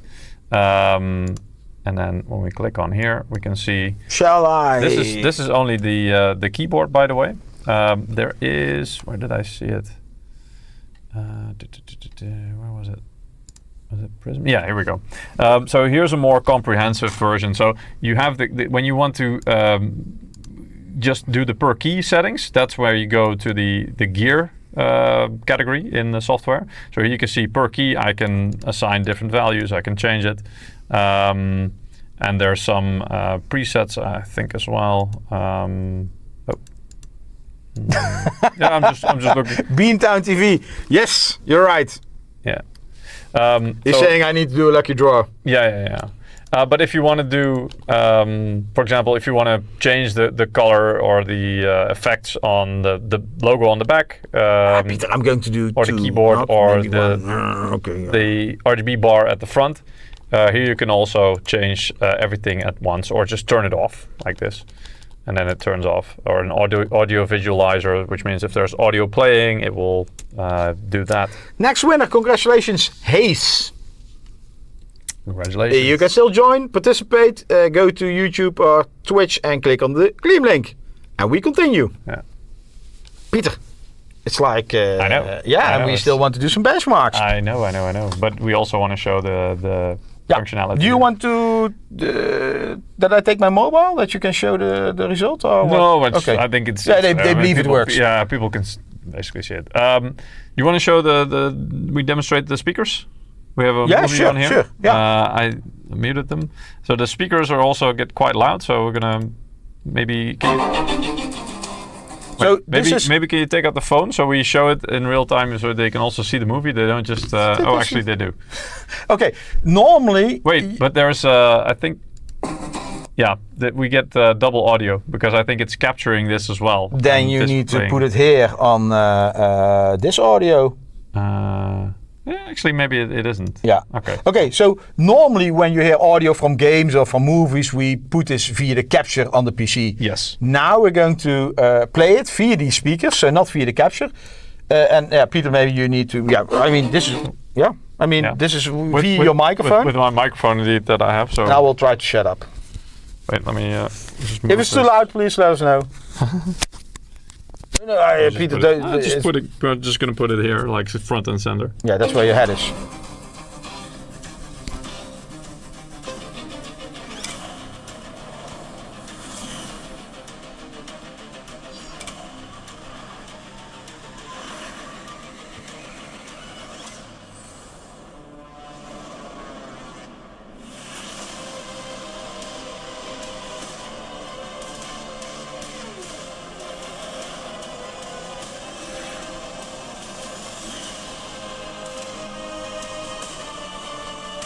I think that's enough, right? I think, yeah, we're halfway, but... I mean, people get an idea. You can watch the full video on our YouTube. It's not about the video, it's about the audio. So these speakers, DIN Audio, we already co-work with them a really long time. Yes. Danish company. They're known for their professional speakers, and of course, you know, they helped us to also make good quality laptop speakers. It's always difficult because you need to have a big echo chamber, or how do you call that? There's acoustics indeed acoustic as well, but chamber. there's also just raw. You know, the more power a speaker has, the better it can perform, at least. So these are, of course, relatively small speakers. I believe there are 2 watts a piece. So there is a limit to what you can do with them, yes. but they also leverage the acoustics of the chassis of the laptop itself. And this is something that I think really helps to boost the audio quality as much as possible within the constraints of the 2 watts. But yeah, it's perfectly serviceable. It's quite, you know, it can get quite loud, and even at its loudest, it's not, it doesn't deform that much, so it's actually pretty good. And so yeah, in a pinch, you can quite use it. No, this one doesn't have subwoofers. No. Well, technically, the ones that I showed you with the teardown, those would be the woofers because they are physically the bigger ones, and then there are some like, tweeters, if you want to call it that. At the top of the keyboard, let's say, and so they're firing more. Only missing the bass. Yeah, well, I mean, the ones at the bottom firing ones are technically the ones that do the lower frequency, so that's the bass. But yeah, quite low distortion. Anyway, let's do some benchmarks. I saw somebody who wanted to win this notebook. He asked how. Please transfer $7,000 or $10,000 to my bank account, and we can talk.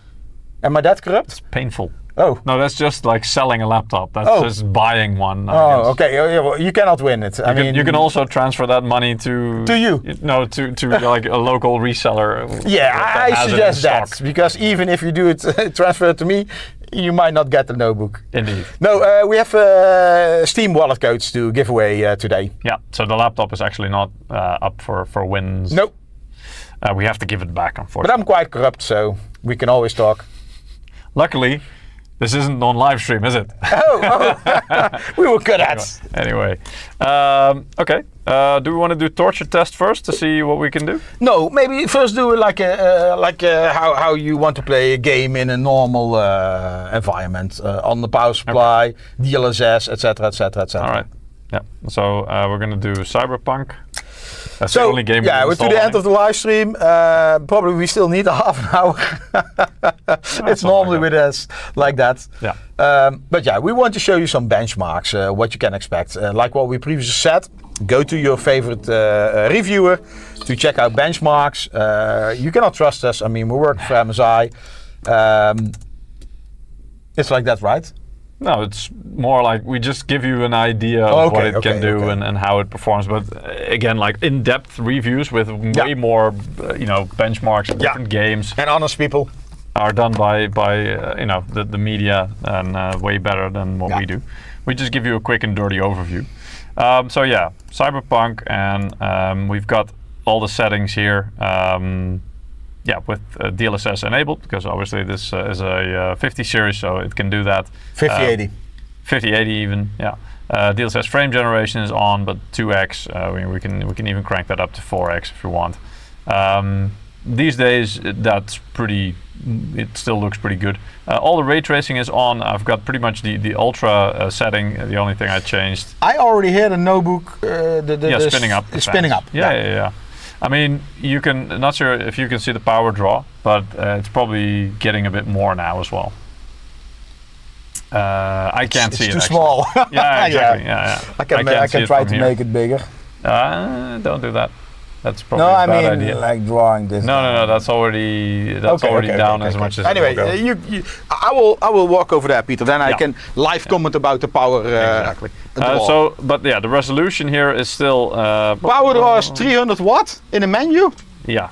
Well, the menu of Cyberpunk is already quite heavy. It's probably running 240 FPS in the menu. I wouldn't be surprised. Some games cap that. Exactly. But it's running at the full resolution, so basically 1600p. And also, I have to caveat this a little bit because we are capturing the video from the laptop to our capture PC, so that will also impact performance by a little bit. I would say a couple of percentage points.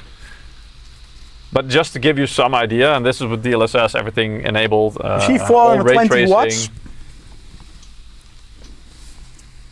And so let's see how it goes.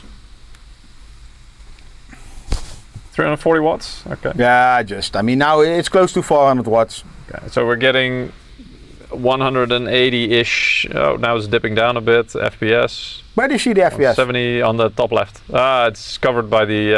One moment. MSI logo. For those watching on YouTube in the desktop mode, where the hell is my? Okay, I'm going to fix that. 1 moment. Okay. How much? What is it? 200. Oh, it's the MSI logo. Yeah. No, it's not. Of the MSI side logo. Yeah. Are we allowed to touch that? Normally, no. We have contracts, right, with ourselves? Yes. Yeah, exactly. Oh, it moved. Oh no. All right. So but I mean, we'll see the FPS in the overview screen after the. Yeah. So 400 watt or 190 FPS. Yep. 410. But this is with all the DLSS enabled and the 4x frame gen. So, but I mean, it looks really, really nice, really good. To explain this, the power brick is again 400 watt, but it's 80% efficiency, so you can draw for 80, maybe even 500 watt on the power supply. Yeah. And to be fair, I mean, the fans are now quite, spinning up quite a bit. But regardless, average FPS, it's about 185, so very nice. The lowest, the minimum was 170. And the top was 200, so it's also quite consistent. That's quite nice. What I will do, by the way, for the next benchmark is also HW info. I forgot to do that because it will. What it can do is it can track the power usage for CPU and GPU. Yes, indeed, and then we get it in a nice graph as well, so you can actually see what's going on. They're actually open. I have them open here already. So there's CPU package power at the top left. Maybe I can move them down a bit. Yeah, sorry, I moved the logo. That's fine. It's fine. And so this will track it, so we can run the benchmark. Do I need to take a pen and paper to make some notes? No, it's fine because you can look back on it quite a bit. So at the moment we can see the CPU is doing about 100 watts. That's in the menu. That's in the menu indeed, and the GPU is doing. Oh, why is it not plotting? Oh, it is about. Hey, here we go. About 40-ish watts. So there's not that much graphic. You want to run this again? Yeah, but indeed, maybe now just do I don't know 2x frame gen. Yeah.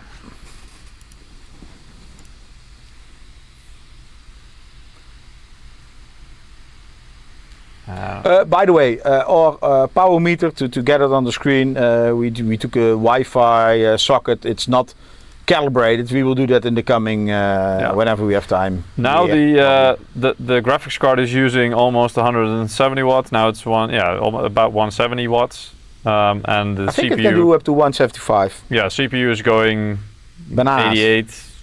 80 watts. So that's normal because it's not. I mean, the CPU is not being fully utilized. Obviously, you need way a higher frame rate for that. But the GPU is being used almost to 100%, at least its full rated power usage. I'm not sure how much power we're drawing from the wall there. I mean, it's in the it's 400, around 400. Yeah. So as you can see now, we're getting about 60-ish FPS with 2x. If you would run Counter-Strike, this would be different. This would be different way around because the CPU needs more. Yes, correct. Yeah, but we can run 2 benchmarks at the same time in a minute with. That sounds evil. Cinebench, for example, which for the CPU, and of course FurMark, for example, for the Power GPU. virus. Yeah. I mean, we are getting a bit more toasty temperatures now. You can see that the CPU. I'm not sure if you can see this here, but it's maybe a bit small. But the values are towards 100 degrees Celsius, and for the GPU, let's see, where are we? The GPU, it was. What is the maximum here? 82 degrees, something like that. So yeah, oh, that's junction, sorry. Yeah, 81 degrees we reached. But for a laptop, that's actually good because as our good friend from FAE Ruud also said, if you're not hitting the thermal limits on a laptop, you're leaving performance on the table, basically. You put it on a tile. Yeah, exactly, yeah. But yeah, this is just to give you a quick and dirty So idea. this is 60 FPS. Yeah. And of course you want to hit more, and that's what Peter already said. You need to have DLSS for notebooks. I mean, that's Yeah, indeed, and even some frame gen on here as Yeah. well. But I mean, to be fair, this is with all the options on, like full ray tracing, everything on high crowd density, ray tracing, lighting on ultra even. So this is really, normally on a laptop you probably wouldn't use these settings. It doesn't really make that much sense. If you use an optimized profile, you could probably get a lot more performance out of it. Yeah. But this was just a quick demonstration. and we're not going to touch those settings for the next benchmarks. No need, but even then, so for now what I'll also try to do is get... So this was a gaming scenario, and you see we can hit around 400 watt. Yeah. Indeed. Now I'm going to run Cinebench and FurMark at the same time. So Cinebench to load up the CPU and FurMark to load up the GPU. Any questions, Peter? I don't know. I don't see. Thermal limits, acoustic limits, the fans don't sound too bad. No, indeed. It's, anything under 90 degrees for a laptop is not bad. Yeah, indeed. But this one really does try to push the limit. So what you'll see is that this thing does, Uh-oh. Uh-oh, what? Oh, there it is. Oh, okay. Yeah, it just takes a while. So this is FurMark, which really loads up the GPU, and as you can see, it's running at 100%. And now I will also start Cinebench with a multi-core. So power usage only for the GPU now 300 watts. Yeah, let's. No, not 300 watts. It's 175. Oh, sorry, the so total I should yes, say. indeed. But now you can see here. So the 536, Peter. Yeah. Now the 490. The GPU is still doing about 175, and the GPU. The CPU is just above 100 watts, so 120-ish, as you can see. So it's trying to balance that power budget, and it's getting quite near to that. To the advertised, and even sometimes jumps a little bit over the advertised 300 watt power budget. But as you can see, it's very dynamic, and this is a cruel scenario because we're trying to max out both at the same time, and it's not really about productivity. This is really about loading everything up to the max that we can. So a comment here, because Peter is saying, hey, it can even do above 500 watt. First of all, it's not calibrated, so not 100% accurate. Yeah. Secondly, we're trying to measure peaks, and then peaks are so fast. Yes. So probably our equipment is not sensitive enough for this to give a perfect real world scenario. Yeah. But just to show a game, with normal gaming, and that's with each game, whatever you throw at it, you never max out the potential, because we call FurMark a power virus. I mean, don't do this for fun, because it will destroy your hardware probably. It's just heating up your GPU, and at the same time we run Cinebench to torture the GPU. The CPU, of course. So the GPU is running around 80 degrees, which again, it's near its thermal limits. But as you can see in HW info, it is running around that 175 watts. So it is able to do that consistently. In games, you probably won't really, well, you might get there, but then the CPU will be a lot less, using a lot less power. Yeah. But here you can actually see that together, you do get close to that 300 watts about. Okay, so Peter, you're saying now you max out the CPU and GPU by 300 watts. Yeah. We're drawing 457 or 460. Yeah. This means the SSDs, the panel, all those things are drawing more power. That's the overhead for the rest of the system. Correct, yeah. And then even here, I mean, HW Info is a really nice tool as well. You can even see, where was it, battery things, for example. So you can see a charge rate, for example. So at the moment, there is no power from the brick going to the battery. Duh. Obviously, because it's all being consumed directly by the CPU and the GPU, because they're doing a lot of work. 465, 522. Yeah. I think we've. What did that smell, Peter? What is that? What does that smell? No, 250. Yeah, but I think we've proven the point with this. Oh, we have a screen for that. One moment. Yeah. Let me do this. What I want to show is also a different scenario. So, and maybe we'll use Cyberpunk for that, because again, like it's a realistic gaming scenario. Again, we'll start our baseline. So we'll pick settings that we have at the moment, and we'll do. And this is with the power brick connected. Then after that, I will do one with the power brick disconnected. So that will be on battery. And I will do one with with my 65 watt phone charger with the USB-C connected, let's say. And then you will see how that affects the performance. And that needs to be finished in 10 minutes, Peter. Yeah, that's fine. Yeah. Peter has a manual. You need to remind him about time. Otherwise, we break a new record, have a 6-hour live stream. Oh, I wouldn't mind. Okay, settings. Well, security will come. Well, let them come. Anyway, so we'll run a benchmark, and this is with the power brick connected. So hey, Peter, security doesn't know we're here. Oh, well, that's fine. Maybe they'll leave us alone. That's true. We'll but then we need to stream all night long. Nice. I don't know if you guys will join us for that all-night stream, but okay. Let's let this run for a minute. So we're getting around 100 FPS. We'll just let it run. Peter, I'm going to open the door, otherwise the security guard will not see us. They shouldn't be here yet. Not yet, but soon. Should be like 45 minutes, right? I don't know. I thought like 20-something minutes. That could be. So, normal situation, about 400 watts. Not a normal situation. Davina Duckworth is saying, it turns out Eric and Peter don't work for MSI after all. No, that's right. We just sneak into the office every 2 weeks, gather some random hardware, and then do a live stream about it. If MSI doesn't find out, then it's fine.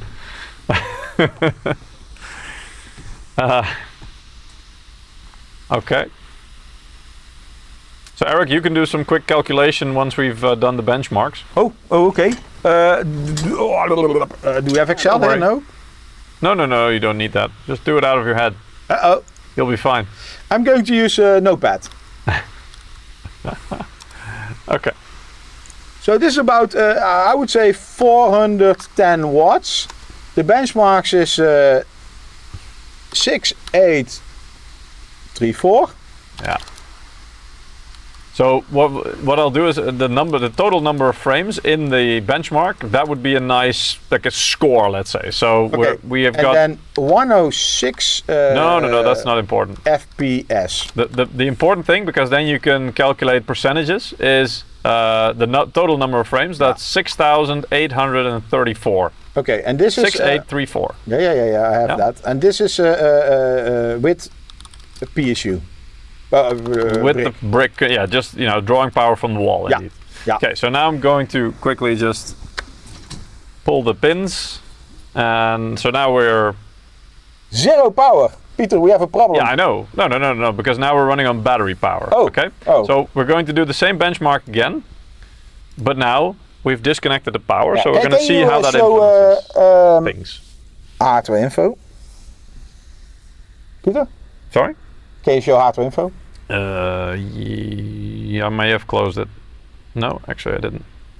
Okay, so we can see that it went, like the GPU went from 170-ish watts to 32, 34, and the CPU went from around 100 watts to 13 and a half and stuff like that. So, but I mean, I switched out of the benchmark, so that may influence it as well. Are you sure you closed film mark? Yeah. Yes. So now we're running on battery only. Peter, please check the chat if there's anything. Yeah, I'm checking that constantly. But they're basically just saying, damn, almost 400 watts. We're over 400 watts comfortably when we're gaming on the power brick. Hey, but I mean, there's a notebook. What do you think your desktop will draw from the wall? I mean, we're talking about even more power. Oh yeah. That's why we're talking about 850, 1000, 1.2, 1.6 even. 1.6. You know, power supplies. Yeah. Well, the power brick get hot. I mean, it gets warm, but it's like I can quite easily just still hold it. It's fine.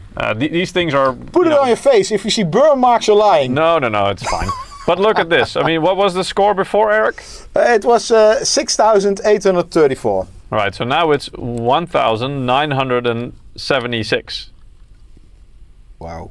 That's a big difference, right? But we drew 0 watt from the wall, so Correct. it's actually this is very efficient. Yeah, this is on pure battery power. We have 30 FPS. Yeah. And yeah, so this is battery only. Yes, correct. And now I'm going to connect my paltry 65 watt USB-C charger. Do I need to switch to show people? I don't know, but I will put this into the Wi-Fi Don't worry. charger as well. So these USB ports, they can do also power delivery in 3.1 profile. I know at least till 140 watts. Peter has a 65 watt power adapter. Charger, yeah. Charger indeed. So you see it's drawing 6 watts in 80 watts.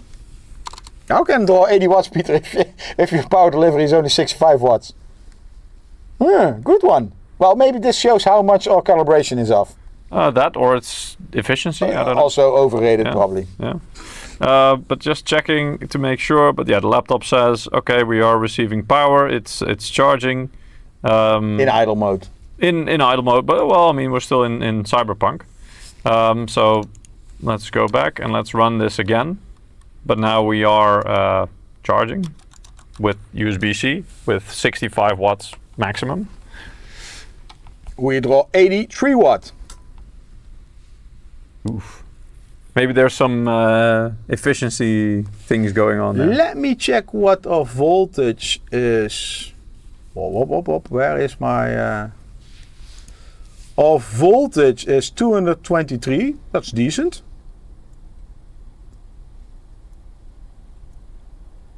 Apparent power 120. VA reactive power 86.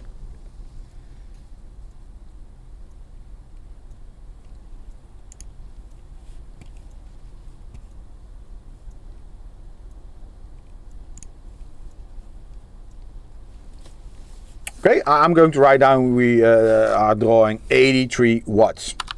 Mm-hmm. I mean, we'll check back with HW info in a minute as well to see what it logged as power usage. Yeah. So, I mean... I do see a bit more FPS than I did just based on battery, but still, I mean, 60-ish watts being added to the pool. Yeah, I mean, it adds added something. to the pool. I don't think it's now drawing from the battery. I think this is purely adapter. I don't know. It is higher, the score, so I would be surprised. But so the number of frames now is literally a nice round 2,500. 83 FPS. No, 38. Oh, sorry. 38.9. My Dutch. To be exact. My Dutch.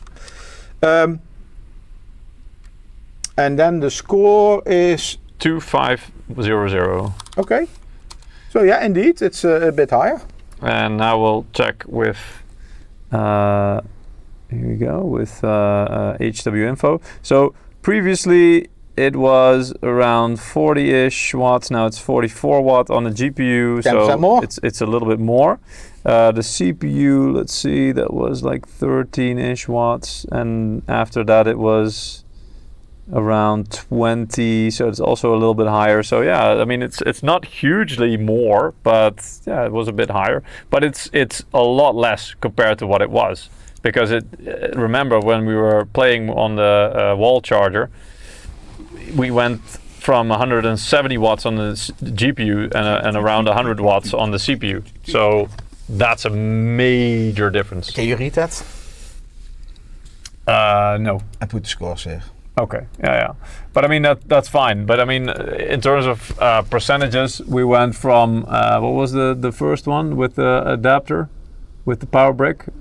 6800, so that's like above 100 FPS on average, to around 30-ish, or with 65 watt power brick, almost 40 FPS on average. So it's a big difference. And again, this just goes to show when we say, if you want full performance on these laptops, you really want to be playing with the power brick connected, because that just gives the machine so much more power. Yeah, and I think this also highlights that if you have a notebook which does not offer enough power to your CPU and GPU, yep, you are basically limiting yourself. Yeah, you're hamstrung by the power that's being provided to it, and or that's rated for.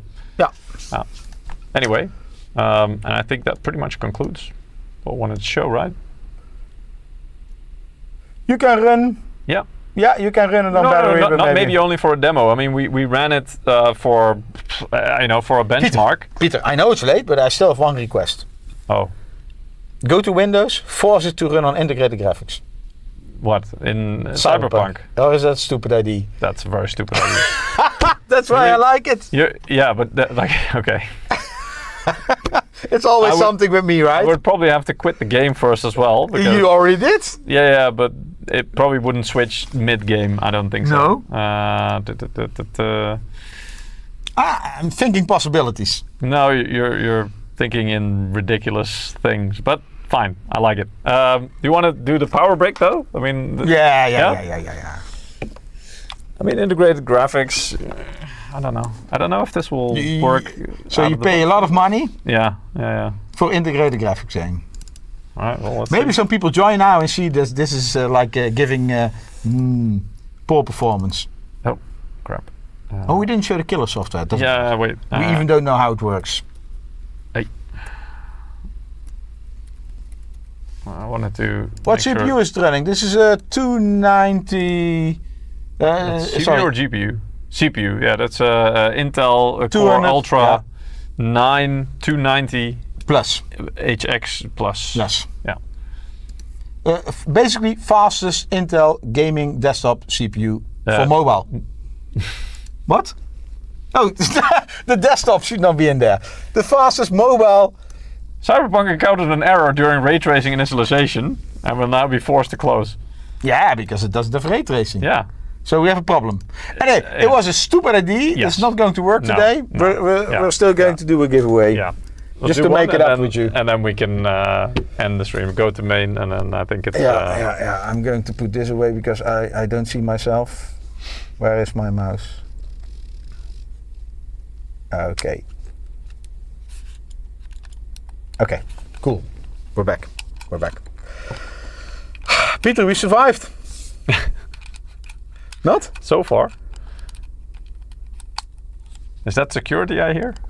Knocking at the door? I don't know.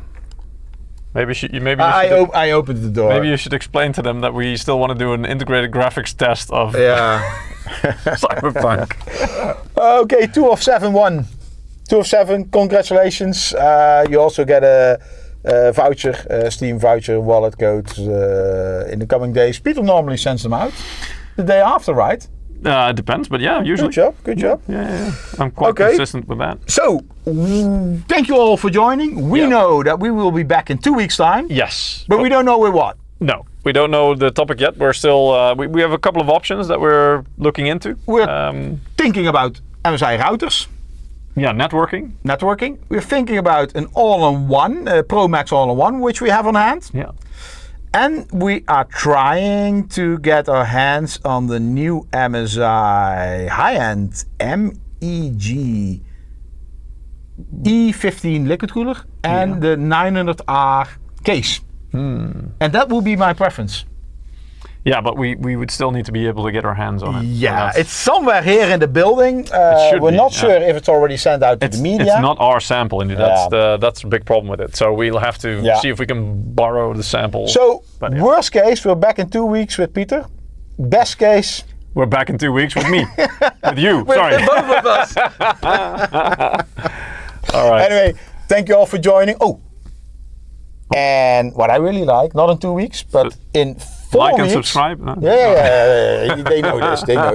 But in 4 weeks' time, we're going to check if we can go to Gamescom. Go to Germany. Yeah, and we have a live stream from Gamescom. That's our goal. Our goal, I hope. Yeah. But it always takes a lot of preparation, especially with our mobile setup, because we. And normally we like previous years we were with a team of 4 people, so we had 2 people at the event. We have more people, and we had one back here to do things on the director PC. It'll be a nightmare. Now we would have to do everything on the venue itself. We'll see what happens. Anyway, this is next week. In 2 weeks' time, we're back. Thank you for watching. What is that date? Doesn't matter. Somewhere August. 12th of August. Yeah, could be. Thank you all. So thank you for watching. Have a nice evening. Have a nice morning. And see you in 2 weeks' time. We hope you all have holiday because you deserve it. Yeah. Take care. Take care. All right. Thank you. Bye-bye.